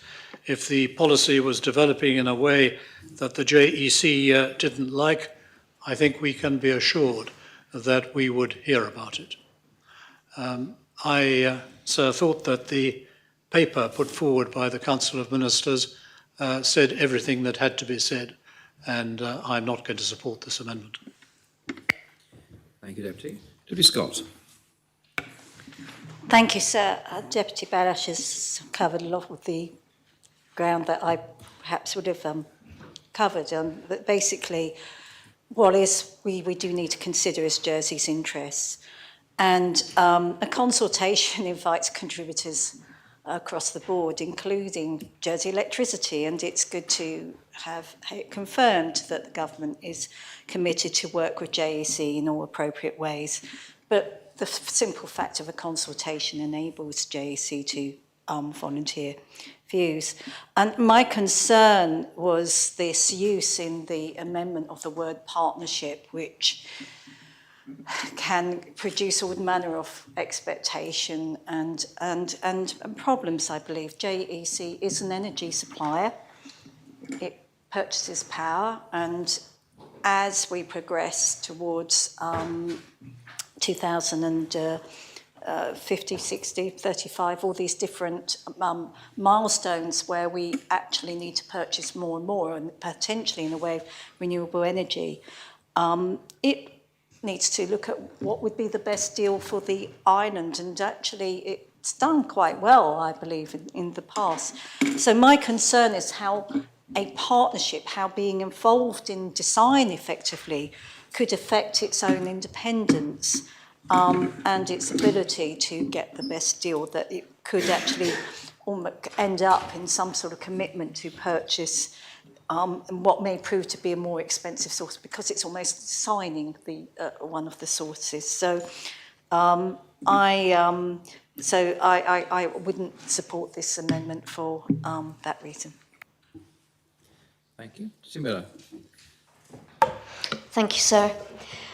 Sir, I would like to begin first by reiterating the comments as regards the many skills and experience that Jersey Electricity clearly has, and the value they can potentially bring to this project, assuming it progresses. I similarly met recently with the Chair and CEO of GE, and as Deputy Ward notes in his amendment, we should be thankful for the hedging and policies of Jersey Electricity during the energy crisis. These efforts have sheltered each and every islander from the worst of the exorbitant increases that the UK has experienced in the last few years. And the increases we've been seen here have been very much lower. So anything I say in this speech should not be taken as a reflection of any ingratitude for GE or questioning its potential future value in this project. Far from it. However, as set out in the Council of Ministers' comments, I do have concerns about locking government and a commercial enterprise into such a prescribed relationship at such an early stage. And it seems to me that we are at a very early stage. It's particularly concerning when the proposal is that a commercial enterprise has a seat at the policy development table when a number of commercial options remain on that table.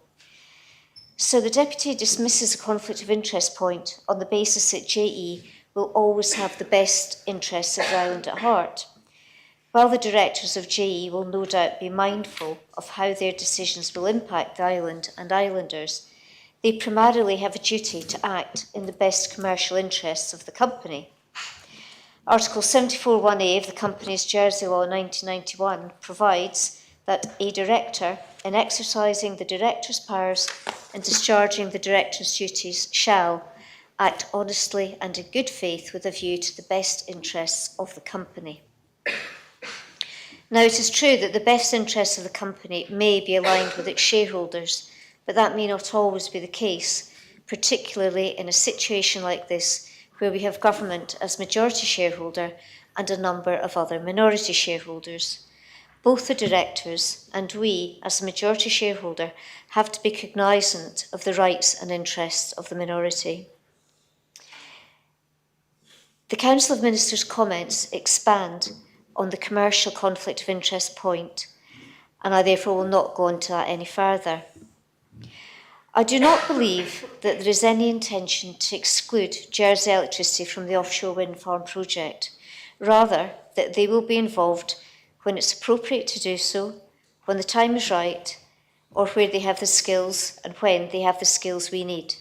And I have confirmed this to the CEO in the last week. So for these reasons, I urge members to reject the amendment. Thank you, Deputy. Dr. Renouf. Thank you, sir. First of all, I'd like to start by thanking the Minister and indeed the Chief Minister for the non-partisan way in which they have approached the bringing forward of this proposition, and which I appreciate as the person who was originally, I suppose, involved at the beginning. And in this case, I'm very happy to also reiterate some of the comments that have been made by the Council of Ministers, by Ministers speaking, which I would sum up as saying that indeed this amendment is premature. And it doesn't, I think, recognise the complexities and trade-offs that a project of this magnitude will involve, which need to be sorted out, many of which need to be sorted out before we define a role for Jersey Electricity. And I think one reason for that is that the amendment is predicated on a flawed assumption, which the Treasury Minister just touched on, which is that the interests of Jersey Electricity and the interests of the government are always going to coincide right from the beginning of a project. The justification written into the amendment for dictating the central role of JE is to ensure that, quote, risks are managed and benefits realised. The problem here is that those risks and benefits are potentially different for JE compared to the government. As has been pointed out, JE is 38% owned, privately owned, and that has significant implications. It is a fact that in discussions with JE, they do point out, as they are entitled, in fact obliged to do, that under stock market rules, they are not allowed to favour the majority shareholder. That may sound like a bit of esoteric regulation, but it's not. It means that, at least theoretically, when the government asks for something from JE, the company can respond with, we can't do that because it would favour you as the majority shareholder, and we don't think it is in the interests of the minority shareholder. Now, I want to qualify this by saying that in my experience of working with JE, I hope they would agree, a very good relationship with them. I enjoyed working with them. I think they bring a huge amount to the table. Their expertise is unparalleled in areas such as the development of cabling, load management, contracting for future prices of electricity, and so on. And it is inconceivable, as many people have said, that they will not be involved at some point. But it is still the case that their interests do not automatically and in all cases align with the government's, and I'll come to why that's important in a moment, and therefore that needs to be sorted out before we enter into a relationship of the type suggested in this amendment. I think that fundamentally the thing I feel about this amendment is that ultimately it is for the government to represent Jersey's interest in this endeavour, should it go ahead. And for this assembly to hold the government to account in delivering our interests, the people of Jersey's interests. It does not need JE as a sort of prerequisite for the government to fulfil that role or for the assembly to fulfil that role. A key part of the stage we're in this process is that we need, or will need if the main proposition passes, to look like a reliable, credible and serious partner to the businesses that are going to be asked to stump up billions of pounds to invest in a wind farm. They do not have to invest in Jersey, and they will have many alternative options. What they will be looking for is evidence that Jersey understands the complexities and risks of a wind farm project and is doing what it can to reduce those risks. If this amendment is passed, it will raise far more questions in investors' minds than provide answers. So my main point, I think, is to say that fundamentally it must be government that is the guarantor of the public interest, and inserting JE by compulsion into all stages of the process confuses the issue. So in short, this feels like an unnecessary amendment at this stage that will inadvertently complicate the development of the wind farm project, should it be going ahead. Thank you, Deputy. Morel. Thank you, sir. I'm really pleased to follow Deputy Reniff there. I'll state at the outset that I will not be supporting this amendment at all, for many of the reasons that have been incredibly eloquently said before I took to my feet there. I would take issue with one element at the very end of Deputy Reniff's speech there, where he said it should be the government which is the guarantor. To some extent I agree, but actually it's the Assembly which is the guarantor. It's the government which acts on behalf of the Assembly, and if the government gets it wrong, there's no question the Assembly will let the government know. But yes, the States Assembly is the guarantor through the government of the public interest. And whilst 20 years ago or so, I don't know the year that the JEC was kind of incorporated and floated on the stock exchange. I don't know exactly when it happened. I wasn't, as an islander, paying that much attention at the time, sir. But there's no question in my mind, and I'm really pleased Deputy Renniff brought this up, there's no question in my mind that incorporating is one thing, and we've seen that with many States Jersey Development Company, Ports of Jersey. We've seen that incorporation many places. Even Jersey Water, which whilst is incorporated and has shareholders other than the government, but isn't floated on a stock exchange.